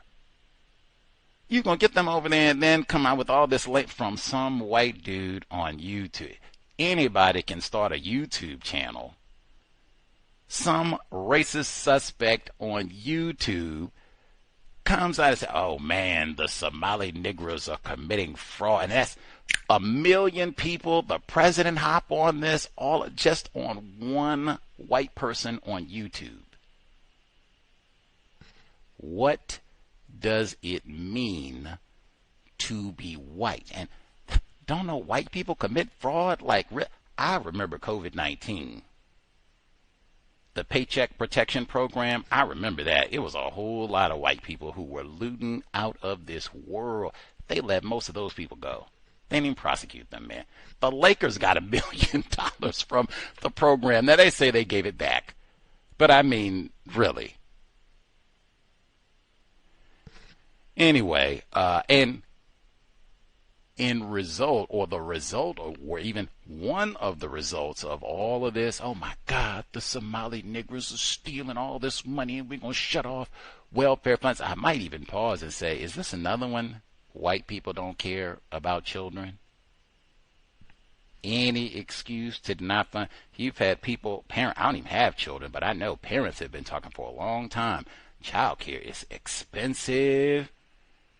Sometimes it's inaccessible.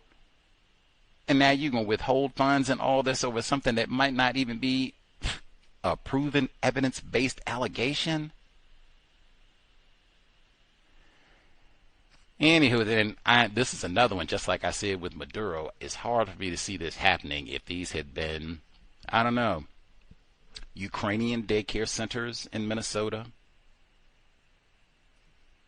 French daycare centers in Minnesota. What is it? I think Minnesota, because they got the importation of the Nordic whites. So if these were like Scandinavian daycare centers in Minnesota, I don't think this would be happening. Maybe they have an investigation, but I don't think it would be we got to withhold funds and the president got to get involved and all that. I cannot imagine that. Or now we're going to have all these racist threats towards the center. I cannot imagine that either. Which, matter of fact, weren't they just doing this even before all this? Because President Trump had said that they were trash and he didn't want any of them here. And then they had said before it was the Haitians, I think that was out in Ohio, that they were stealing people's pets and all the rest of it. Any excuse, if the people are dark, any excuse to threaten, name call, go back to Africa, all of that. Any excuse to practice white supremacy racism. And again, same thing I said at the beginning, these are people you need to be here because you don't have enough white people.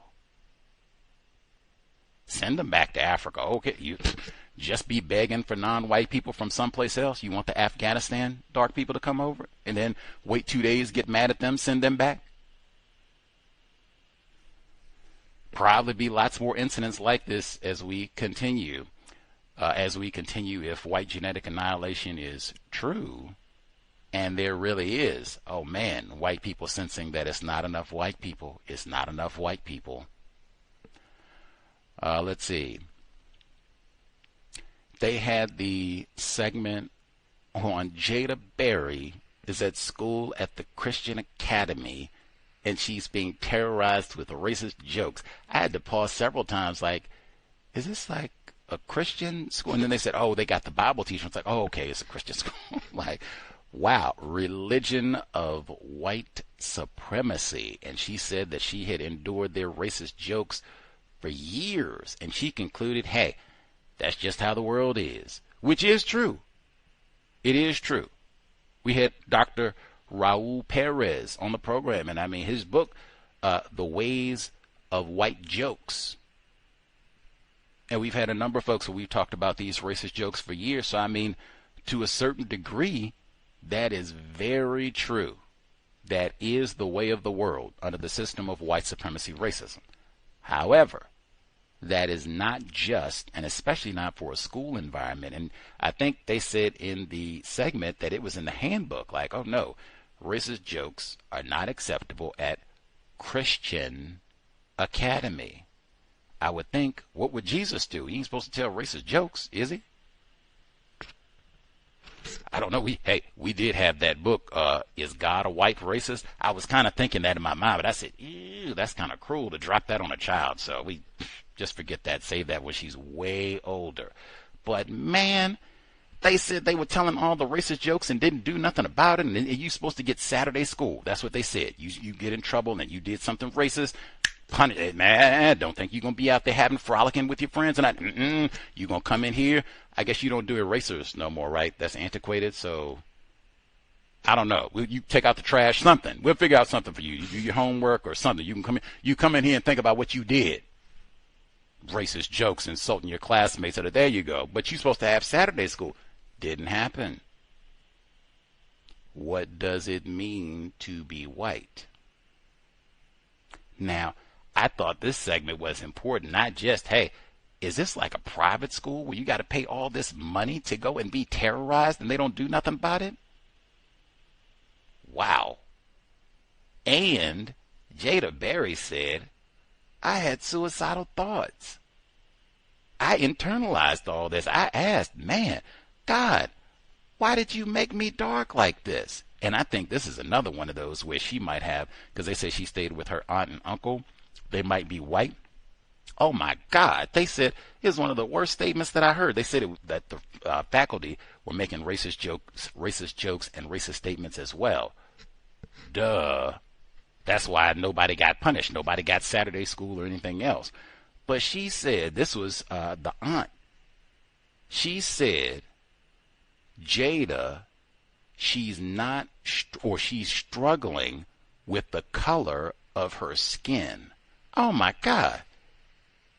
That sort of thinking, right? That words are so important. Dr. Cambon, he used to recoil every time somebody would say, oh man, I was out and they stopped me because I'm black. He said, they did not stop you because you are black.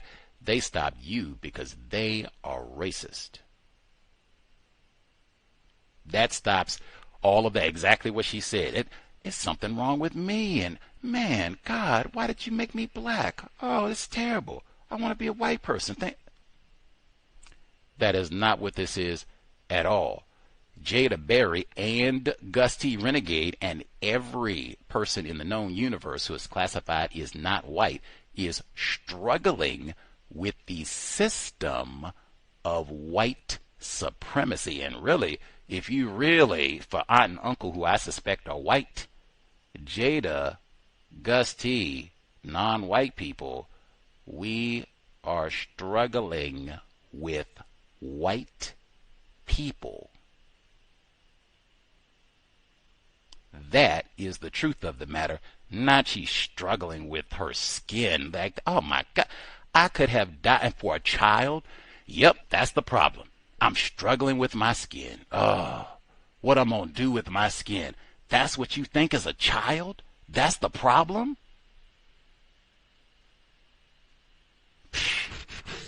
Dr. Welsing would be in tears. Come here, child. Come here, child. She's general and child psychiatrist.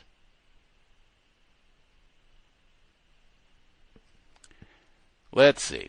The segment I've been talking about Claude. Now you hear that in comparison to Claude, my sick white brother.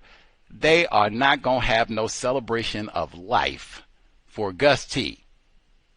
People, I lived in California, Bay Area. Oh my Lord, remember when Gus T, he hung out in Golden Gate Park, came back, asked all those nutty questions about Jonestown. Oh, we're going to celebrate his time here in the 415. Are you serious? Claude, and matter of fact, celebration of life, they said Claude didn't even do anything. And I'm being told, like, no exaggeration.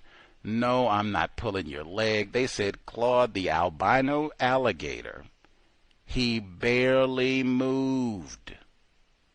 I'm direct quote. They said Claude, who couldn't see very well, he's albino. He bumped into the wall. They said, you had a lucky day if you saw Claude move. Where's he going? He can't even see. I'm blind down here. Sun leaning on me hard. I just hang out in the corner. They're going to have a celebration. They said they're going to have speeches. What speeches do you have to give for Claude the Albino Alligator? Like,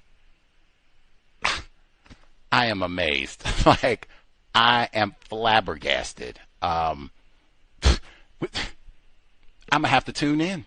Like, are we going to hear something inspirational?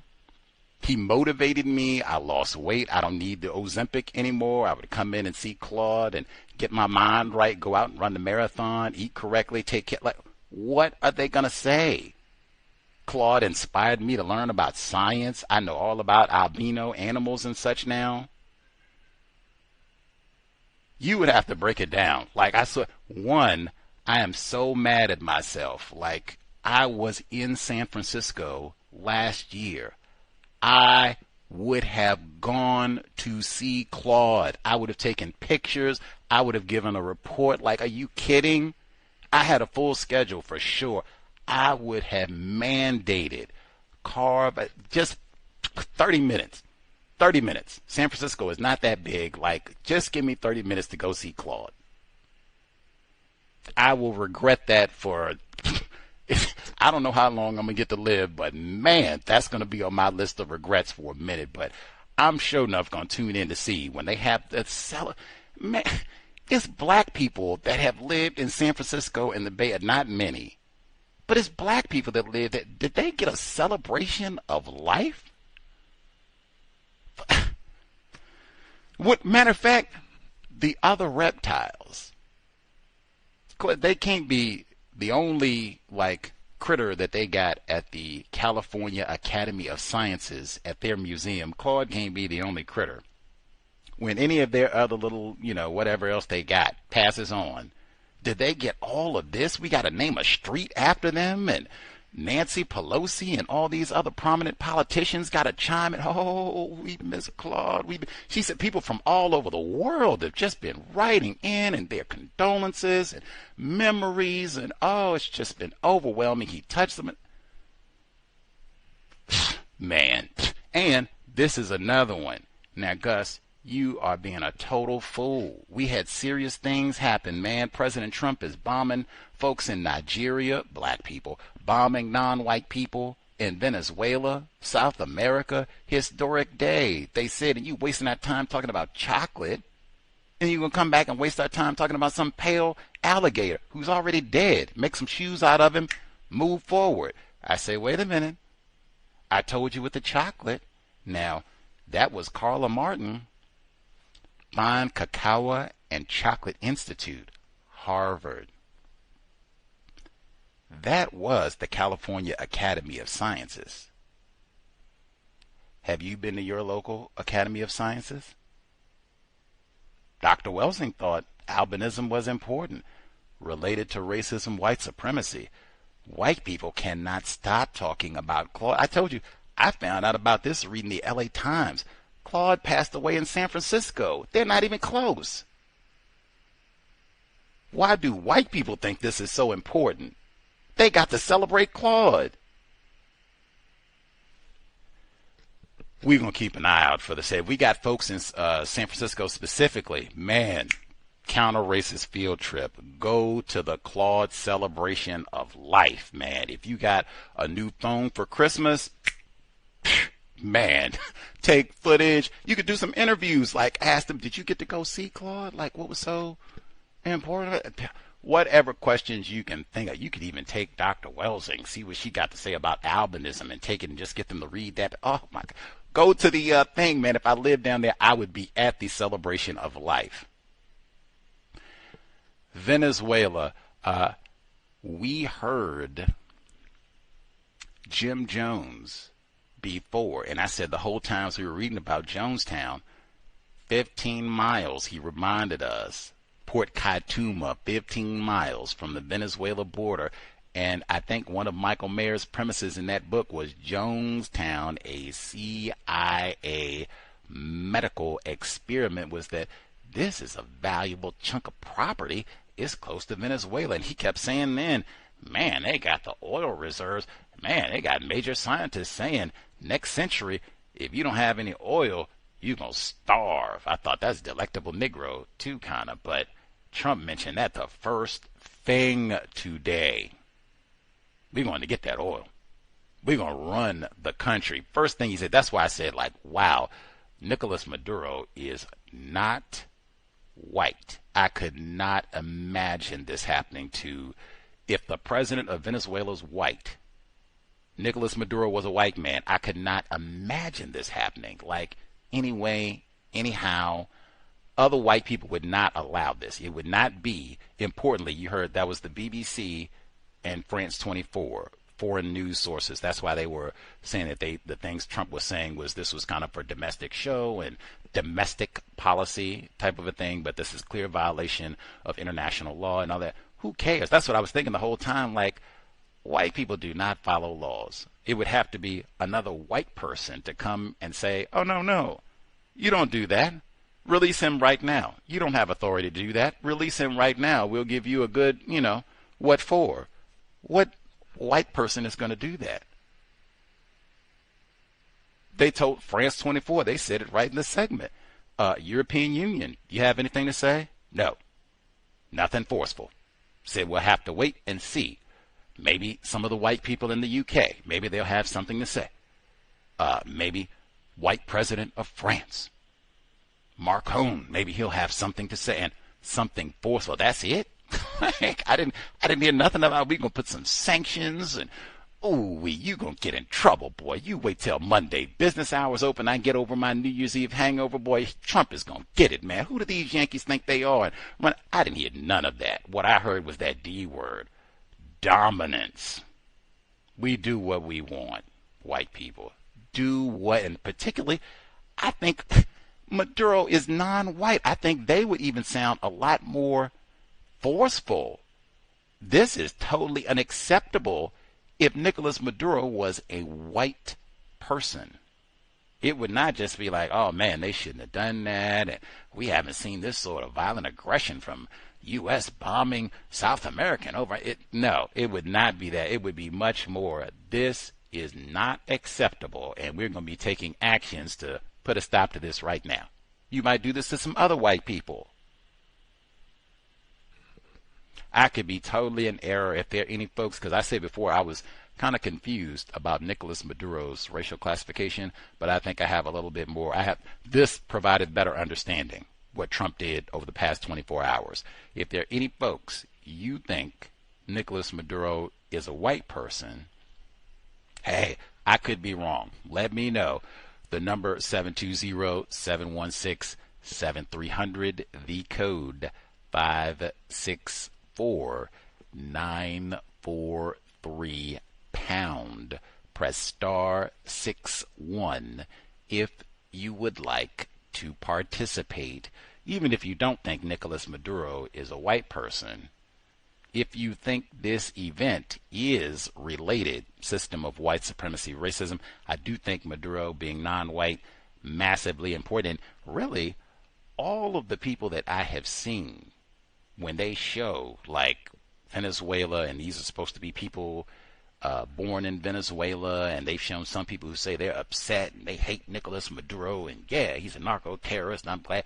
Everybody that they have shown, all of these people look kind of dark, tawny, I would say. Like, they look, if I had to pick, like President Obama's complexion, like they look somewhere around there, some a little darker, some a little lighter, but I have not seen anyone. I'm sure they have white people in Venezuela, but none of the people that I have seen at this point that they have associated with this geographic location, none of them look like they would be accepted as white.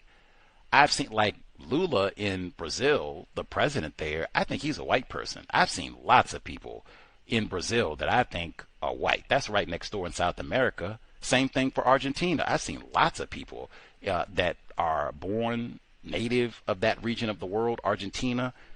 They look like they'd be accepted as white. These people with Venezuela, they look very dark, like, relatively speaking. If you traveled to Venezuela, I think we have a listener down there. I have to email him and see what's going on. I'll email him and check in. But yeah, none of the people that I have seen, they do not look like they would be classified as white, like not close. If other people have, maybe you've seen better news outlets, or maybe you've seen different folks on TV, you can let me know that as well. But these look like dark people, and this looks like, or at least to me, this is totally niggardly treatment. We're just going to take over, kidnap president, wife, take over everything that you got. We're going to run the country. Y'all ain't been doing it right. We're going to run the country. Like, what? What does it mean to be white? And I'm so glad they said that in the BBC. I don't know if they said that at U.S. media sources, but man, my brain was about to slip out of my head. I was saying, I thought President Trump, the whole, like, MAGA thing, when he was first running for office was, we're not doing these old lame wars and going to police the whole world, and we are going to take, that was the make America great. We're going to focus on us. We're not going out to take care of the whole other planet, and y'all have to do your own thing, and we're not doing interventions and all this old nonsense and getting in these old goofy wars. I thought he had said that, like, repeatedly. That was a big part of the buildup. I'm so glad they included that, because I was like, am I retarded? Did I not remember correctly? Like, I really thought he said he was not doing it. I forget that we're going to find some dark people to bomb somewhere. Eventually, and he, Nigeria, Venezuela, like, he found lots of dark people there, and all of it seems like you're threatening white people. You're narco-terrorists, you're bombing Christian. Christian means white for Nigeria. It's lots of black Christians in Africa. I don't think they care about none of them. I know you had a lot of black people that just did all that foolishness with Christmas. I don't think he cares about none of them. All of that is system of white supremacy. And, dare I say, what does Nigeria have in common with Venezuela? Number again, 720-716-7300. The code 564-943 pound. Press star 61 if you would like to participate. We will be here on Tuesday. White man, racially restricted regions. I cannot wait. So excited. One of my favorite subject areas in the system. White people deliberately saying no Negras allowed. Oh, I cannot wait. Tuesday, 8 p.m. Eastern, 5 p.m. Pacific. No Negras allowed. Let's see. Folks who dialed in with a hand up, proceed.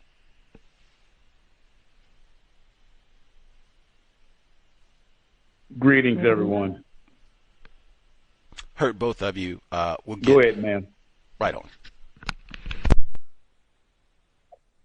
Okay. Thank you, retired firefighter. I appreciate that, sir. Evening, everyone. Thank you for allowing me to speak. In answer to a couple of questions that were asked, what does Nigeria have in common with Venezuela? Oil. And yes, another question. I wrote it down. I guess I'll get to it when I have it in my notes. But when you were talking about the fire at the ski resort in Switzerland, when I was reading about that, they kept talking about 18 and 19-year-olds in the article. And I Googled it, and in Switzerland, you only have to be 16 years old to purchase wine and beer, and they said 18 years old for high proof alcohol. I guess they need liquor, and 18 to drink in bars. So a little bit of a difference right there.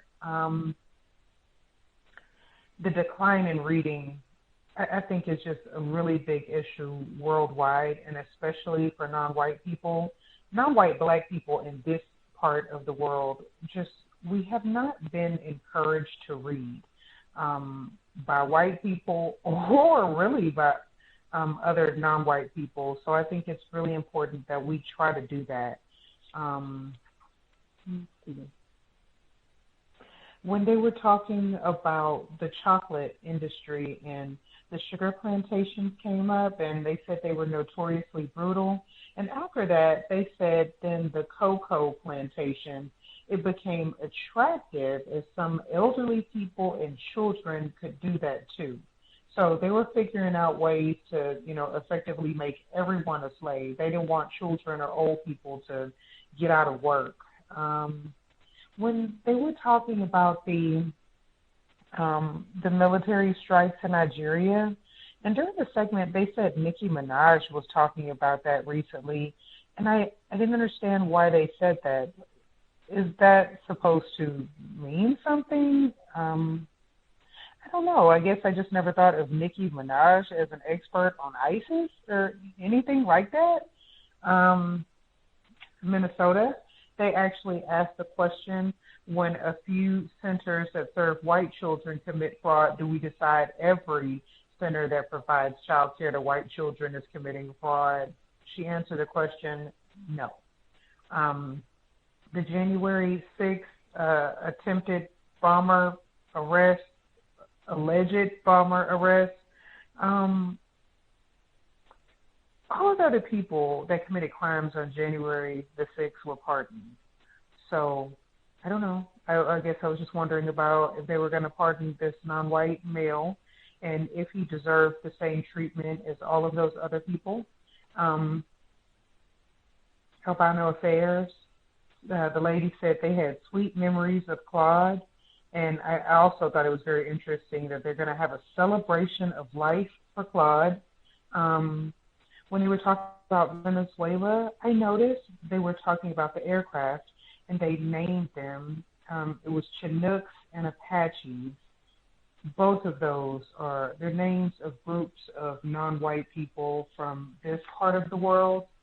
I was going to ask a question. I was trying to figure this out earlier. I don't know if it's been on the news or in the paper. Like, have they said exactly what they're going to charge Nicolás Maduro with?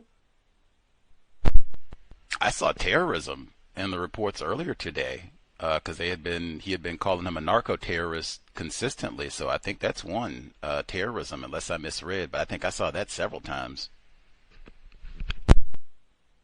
Okay. I appreciate you for telling me that. I saw an article in the New York Times I thought was interesting, but it is from the 17th. So is that okay to share? Sure. Okay. It's more than a week old. But the name of the article is Trump Administration Aims to Strip More Foreign-Born Americans of Citizenship. An official with U.S. Citizenship and Immigration Services said it would prioritize those who've unlawfully obtained U.S. citizenship. This is December the 17th, 2025, written by Hamed Ali-Aziz. I think that's how you say it. But it said the Trump administration plans to ramp up efforts to strip some naturalized Americans of their citizenship. The guidance issued on Tuesday to U.S. Citizenship and Immigration Services field offices asked that they supply Office of Immigration Litigation with 100 to 200 denaturalization cases per month in the 2026 fiscal year. By comparison, between 2017 and this year to date, that's approximately 7 years, there had been just 120 cases filed, according to the Justice Department. So what's been done in the last 7 years, they now want to do that every month. Officials say their actions will make the county safer and preserve the country safer and preserve the country's values. More than 800,000 new citizens were sworn in last year, most of whom were born in Mexico, India, the Philippines, the Dominican Republic, and Vietnam. So it sounds like most of those people will be classified as non-white, and they want to make sure that they're not citizens anymore. That's all I had to share. Thank you for allowing me to speak. Fascinating. More attacks on it. Same thing I said. I don't think they would be doing all this to Nicolás Maduro if he was classified as white. I do not think they would be doing all of this. We're taking people's citizenship if they were, say, born in the Ukraine, Canada, France, Germany, classified as white. Matter of fact, he would be looking out for his sick white brothers. I know if they were born in South Africa, ooh-wee, let me see what they look like first. If they're pale, I'm Oscar Pistorius' cousins, and so I'm looking out for my white brothers and sisters. Now that we ain't doing nothing, you're not going to We're going to naturalize you for life and, hook you up with all kinds of benefits and scholarships and loans for a business, and we got your back. Elon Musk, matter of fact, I totally forgot. Elon Musk, retired firefighter in Florida. Thank you for your patience, sir. Greetings, everyone.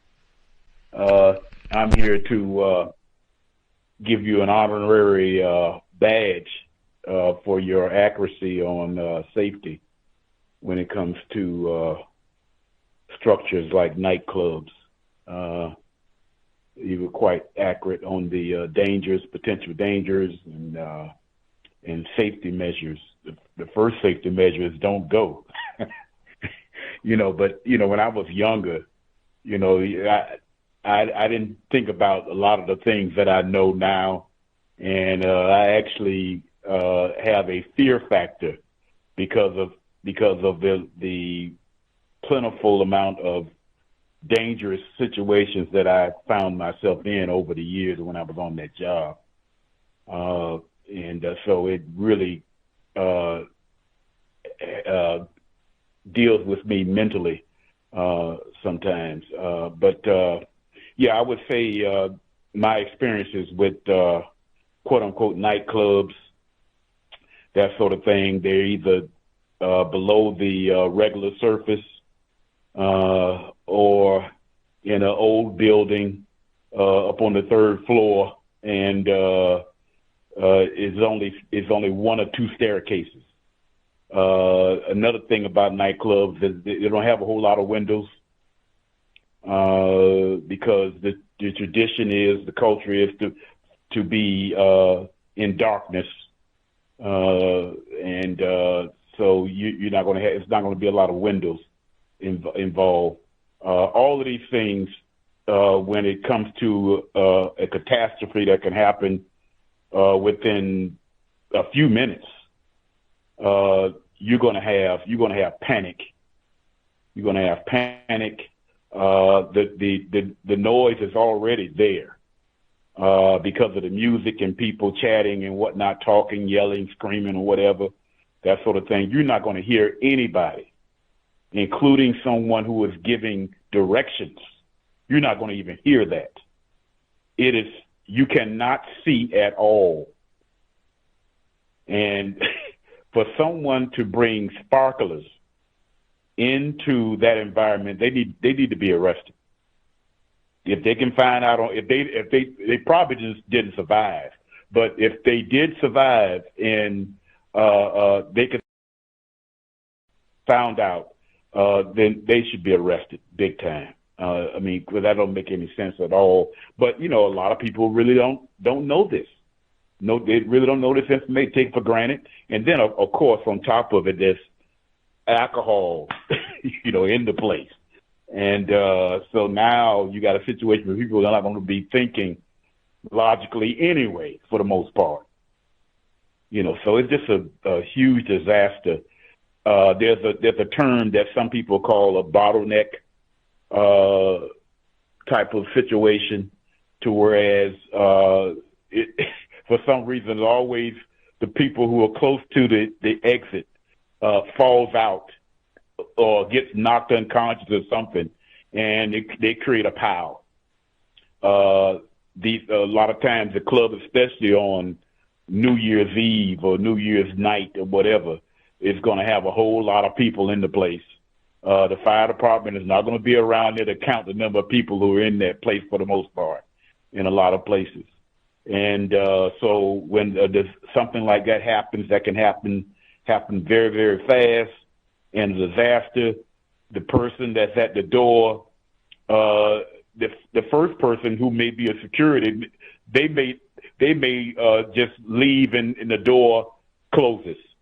And in turn, now you got bottleneck of people are piled up at that door, because they thought it was exit that they can get out of, and now you got disaster.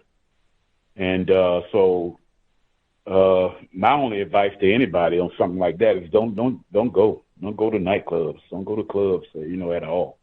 But then again, that's something that people are not going to listen to for the most part.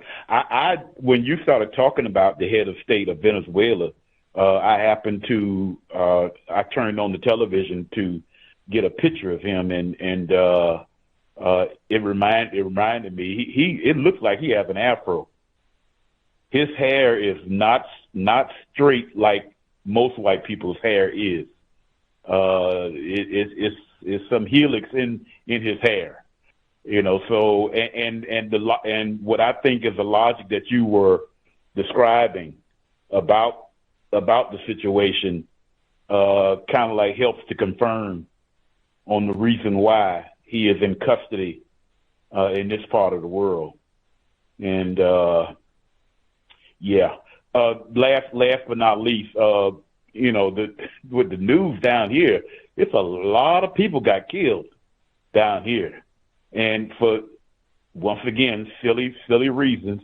There were 3 teenagers who were killed just by speeding around, ages somewhere around 15, 16 years old, you know, that sort of thing. Non-white, more than likely speaks their primary language is Spanish. And there's another situation, I may have mentioned it on the program, where somebody was having a party and 3 masked people just came in. They didn't have anything to do with the party, just came in and just started shooting and killed about 2 people, I think, injured a few more. And so, you know, even this time of year, you got to be cautious. Go somewhere and get a book and go sit down and do some studying, some reading during that period of time, and maybe some fasting, because that's what I did. And that's all I have to say. Thanks for listening.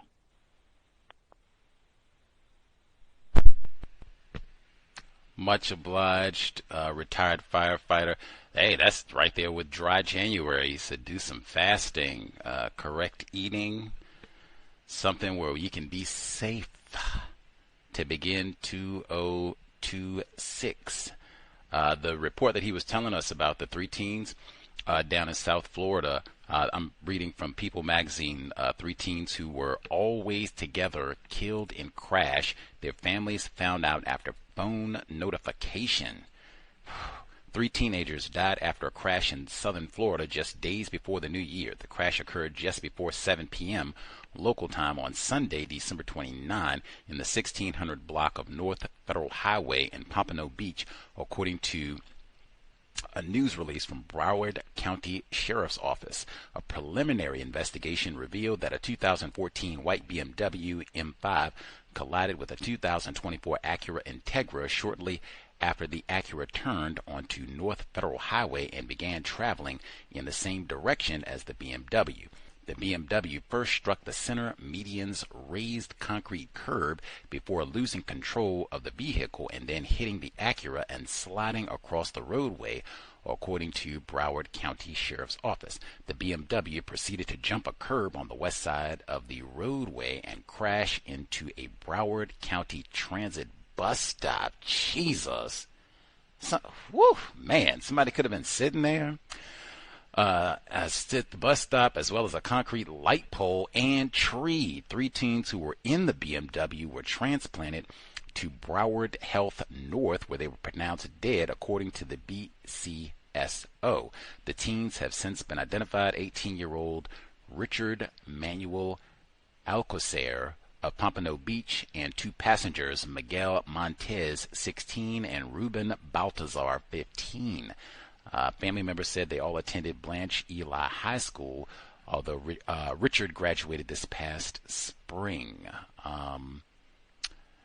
Just says they were going super fast. They said the investigation is ongoing, but I mean, if you're going that fast that you hit the median, an ongoing car, a bus stop, and a tree, I'm going to hazard you might have been going a little bit over 30 miles an hour, maybe. I'm not an expert on crashes and such, but why, really, I hope my safety badge from retired firefighter is well earned, but I did start with a PSA, and I said, hey, sobriety would be best. They didn't say anything about no alcohol or nothing else in their support. Hopefully all that'll come back clear. But I said you do not want to be pulled over, even in the back seat of an Uber, for a sobriety check if you have had a little mad dog. That's not cool, really. Even if you just had water, that's not fun. I also said it's a whole lot of other folks out on the road, intoxicated, reckless, drag racing. Lots of things to be mindful of when you are out and about. And the drag, we talked about that, people being reckless on the road. I'd been saying that about Milwaukee the whole year because of my time there during the spring of 2025. And I saw so many reports on the news where cars had driven up in somebody's house and repeatedly and drove into businesses and what have you. Sure enough, we couldn't end 2025 in Milwaukee without having a car drive up in some business. They got pictures and all that. Like, man, woo.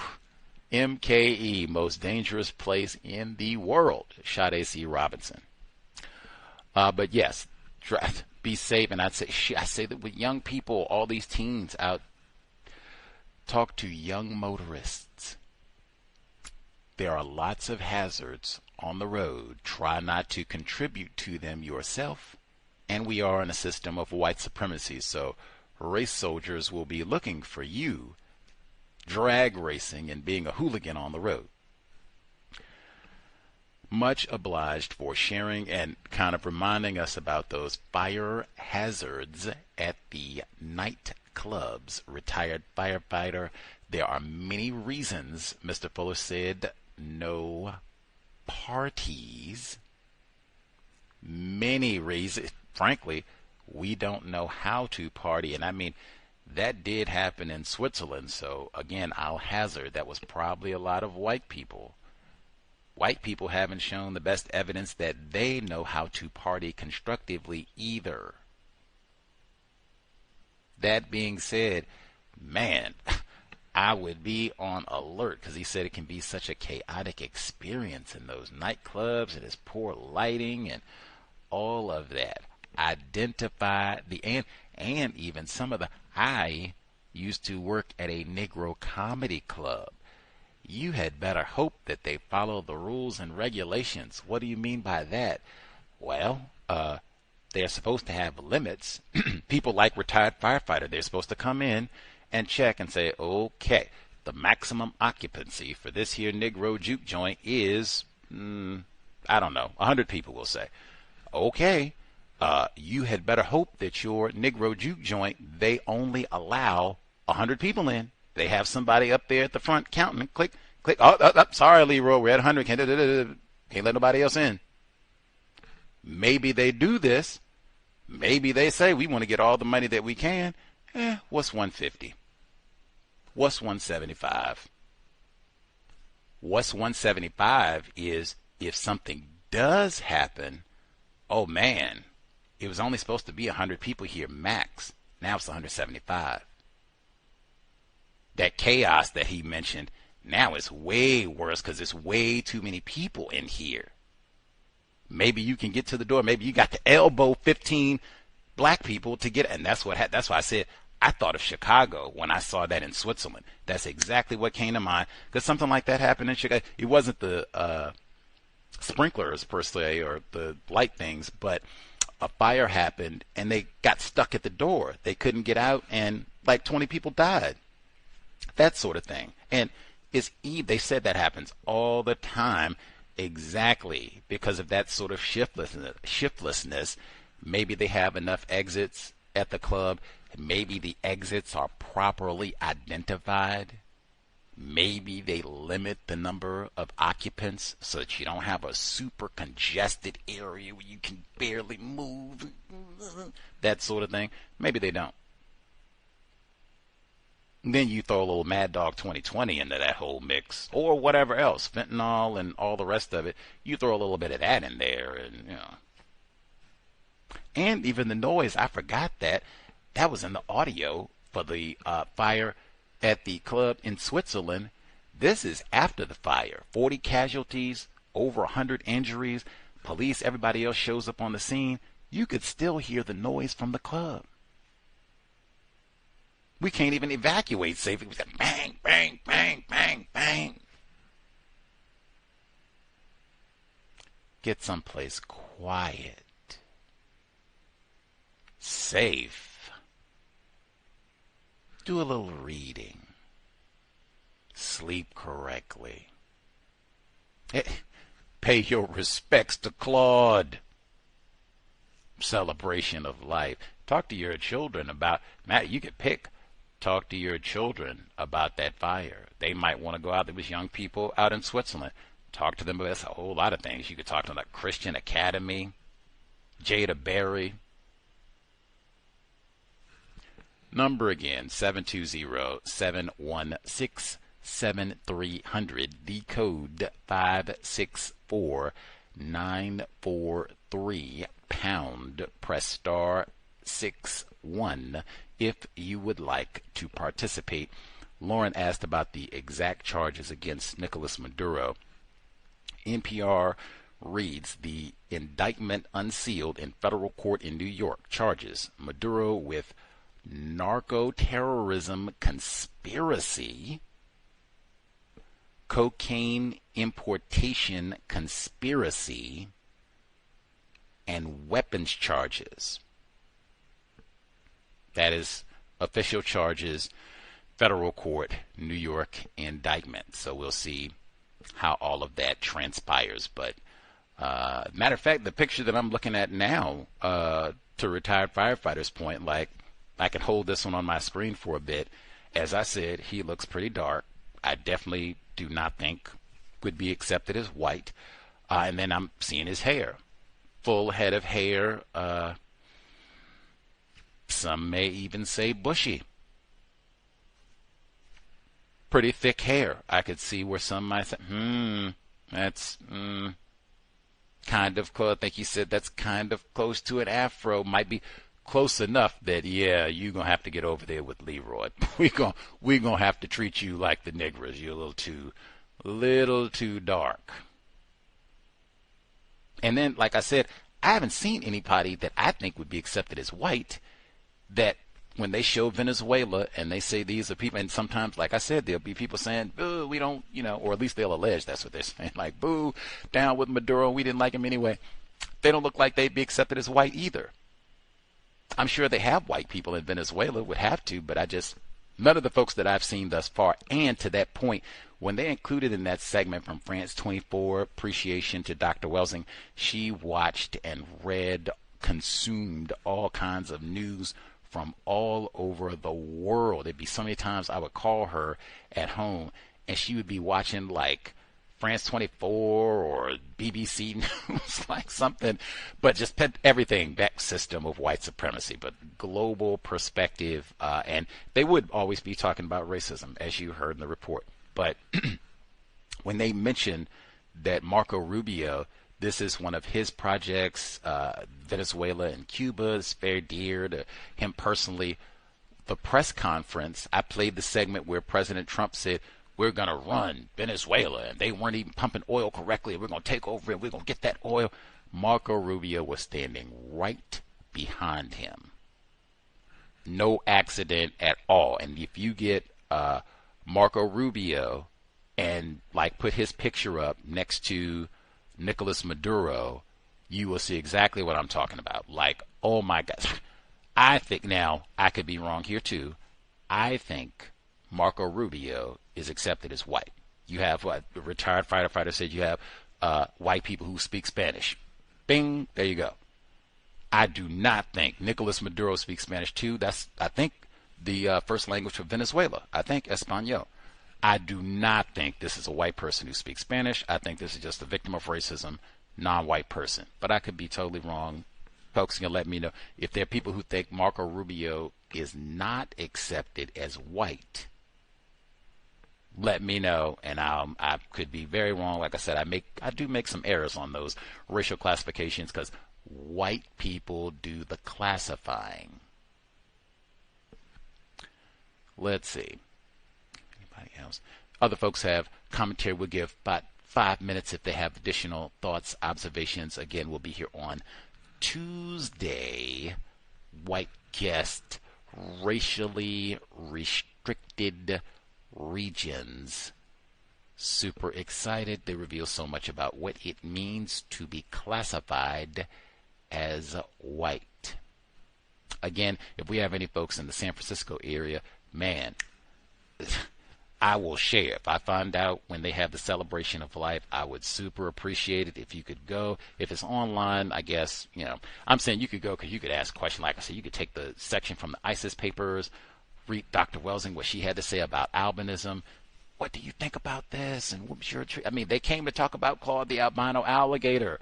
Let's talk. That's why I said I'd like to go personally. But if you're there, counter-racist experiment for January 2026. Hey, if you have children, that's a double whammy. You can take your child to the California Academy of Sciences when STEM, they say that for black children, and Albino Affairs live and in person. Why in the world do these white people care so much about this pale lizard? Double whammy. Let's see. Other folks have thoughts, observations. Avoided those sparklers for the New Year's, hopefully.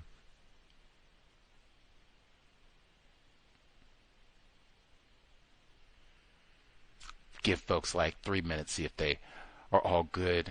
I know we have a new book we just finished. Oh, they were talking about the bomber. That's right. I said the same thing.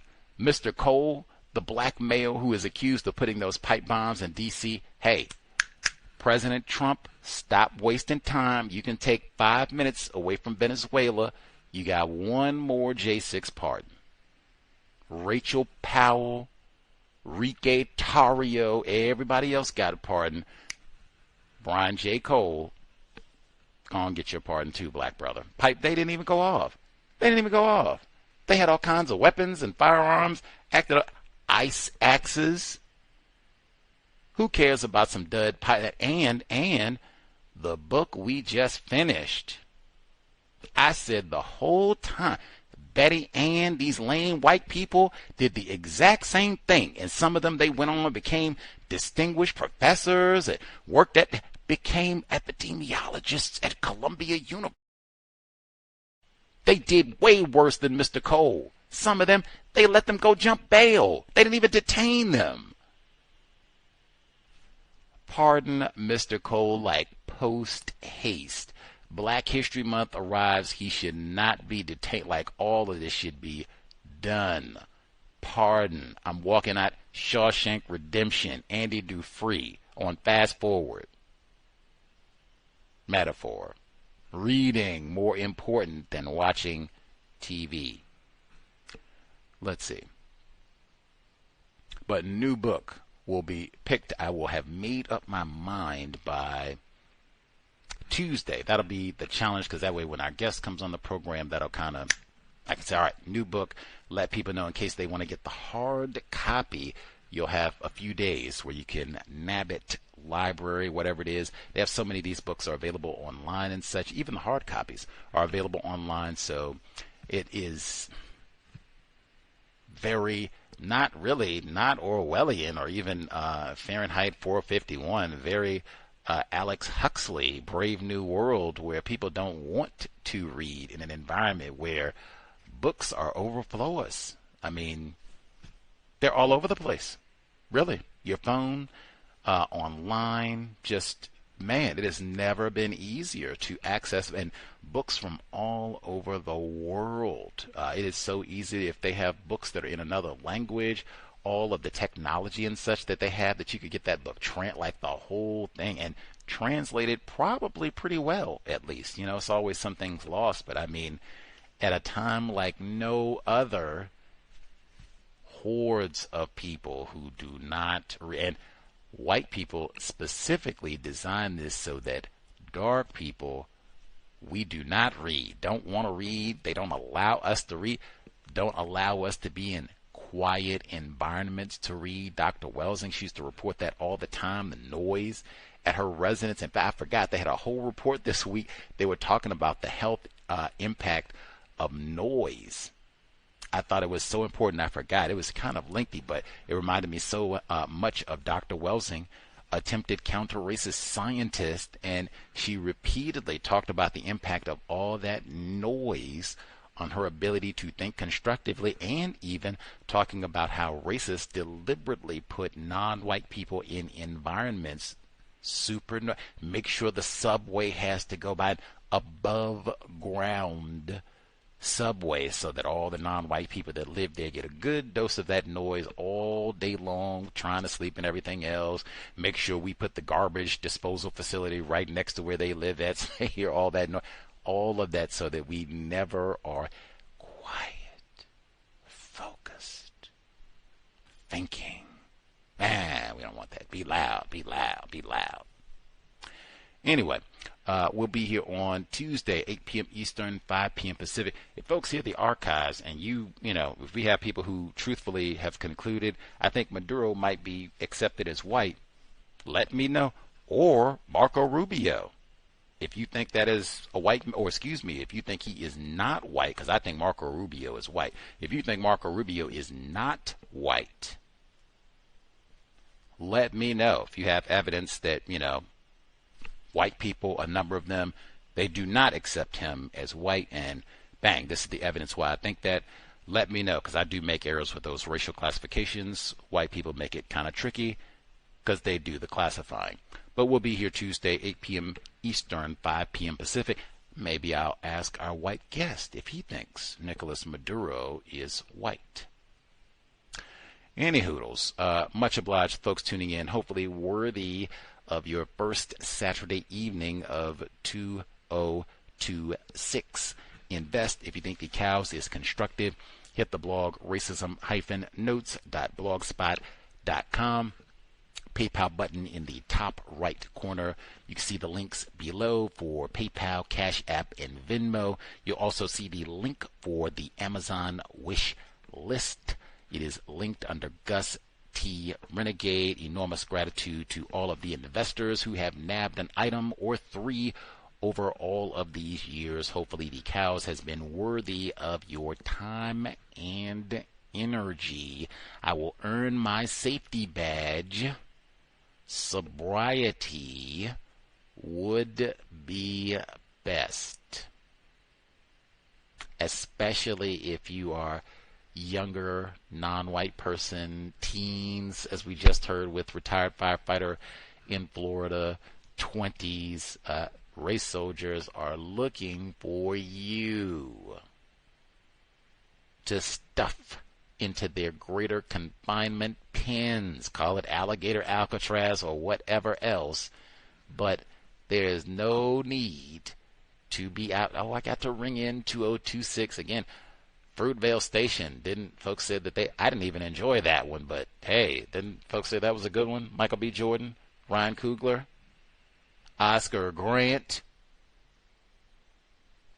The plantation is dangerous. Again, Oscar Grant was trying to do the right thing. He took public transportation. He was not drag racing the streets of Oakland. Thank you, Johan Messerly, who, again, I don't even think he served enough time to miss voting in the election for OBZ 2012. Sobriety would be best under conditions of white supremacy. They might mess around and charge you with being a narco-terrorist. Creator, remind us, stop saying not all white people are racist. Remind us, stop name-calling black people. Remind us to maximize our time and energy to replace white supremacy with justice immediately. Remind us to stop wasting non-white people's time and energy, especially our own. It has been time. Replace white supremacy with justice ASAP. C.O.W.S signing out. Thanks all for tuning in. Nigga, you so brainwashed. I'm a victim, brother. Problem. You're a victim. I'm a victim of 400 years of conditioning. Shut up. The man has programmed my conditioning. Even my conditioning has been conditioned.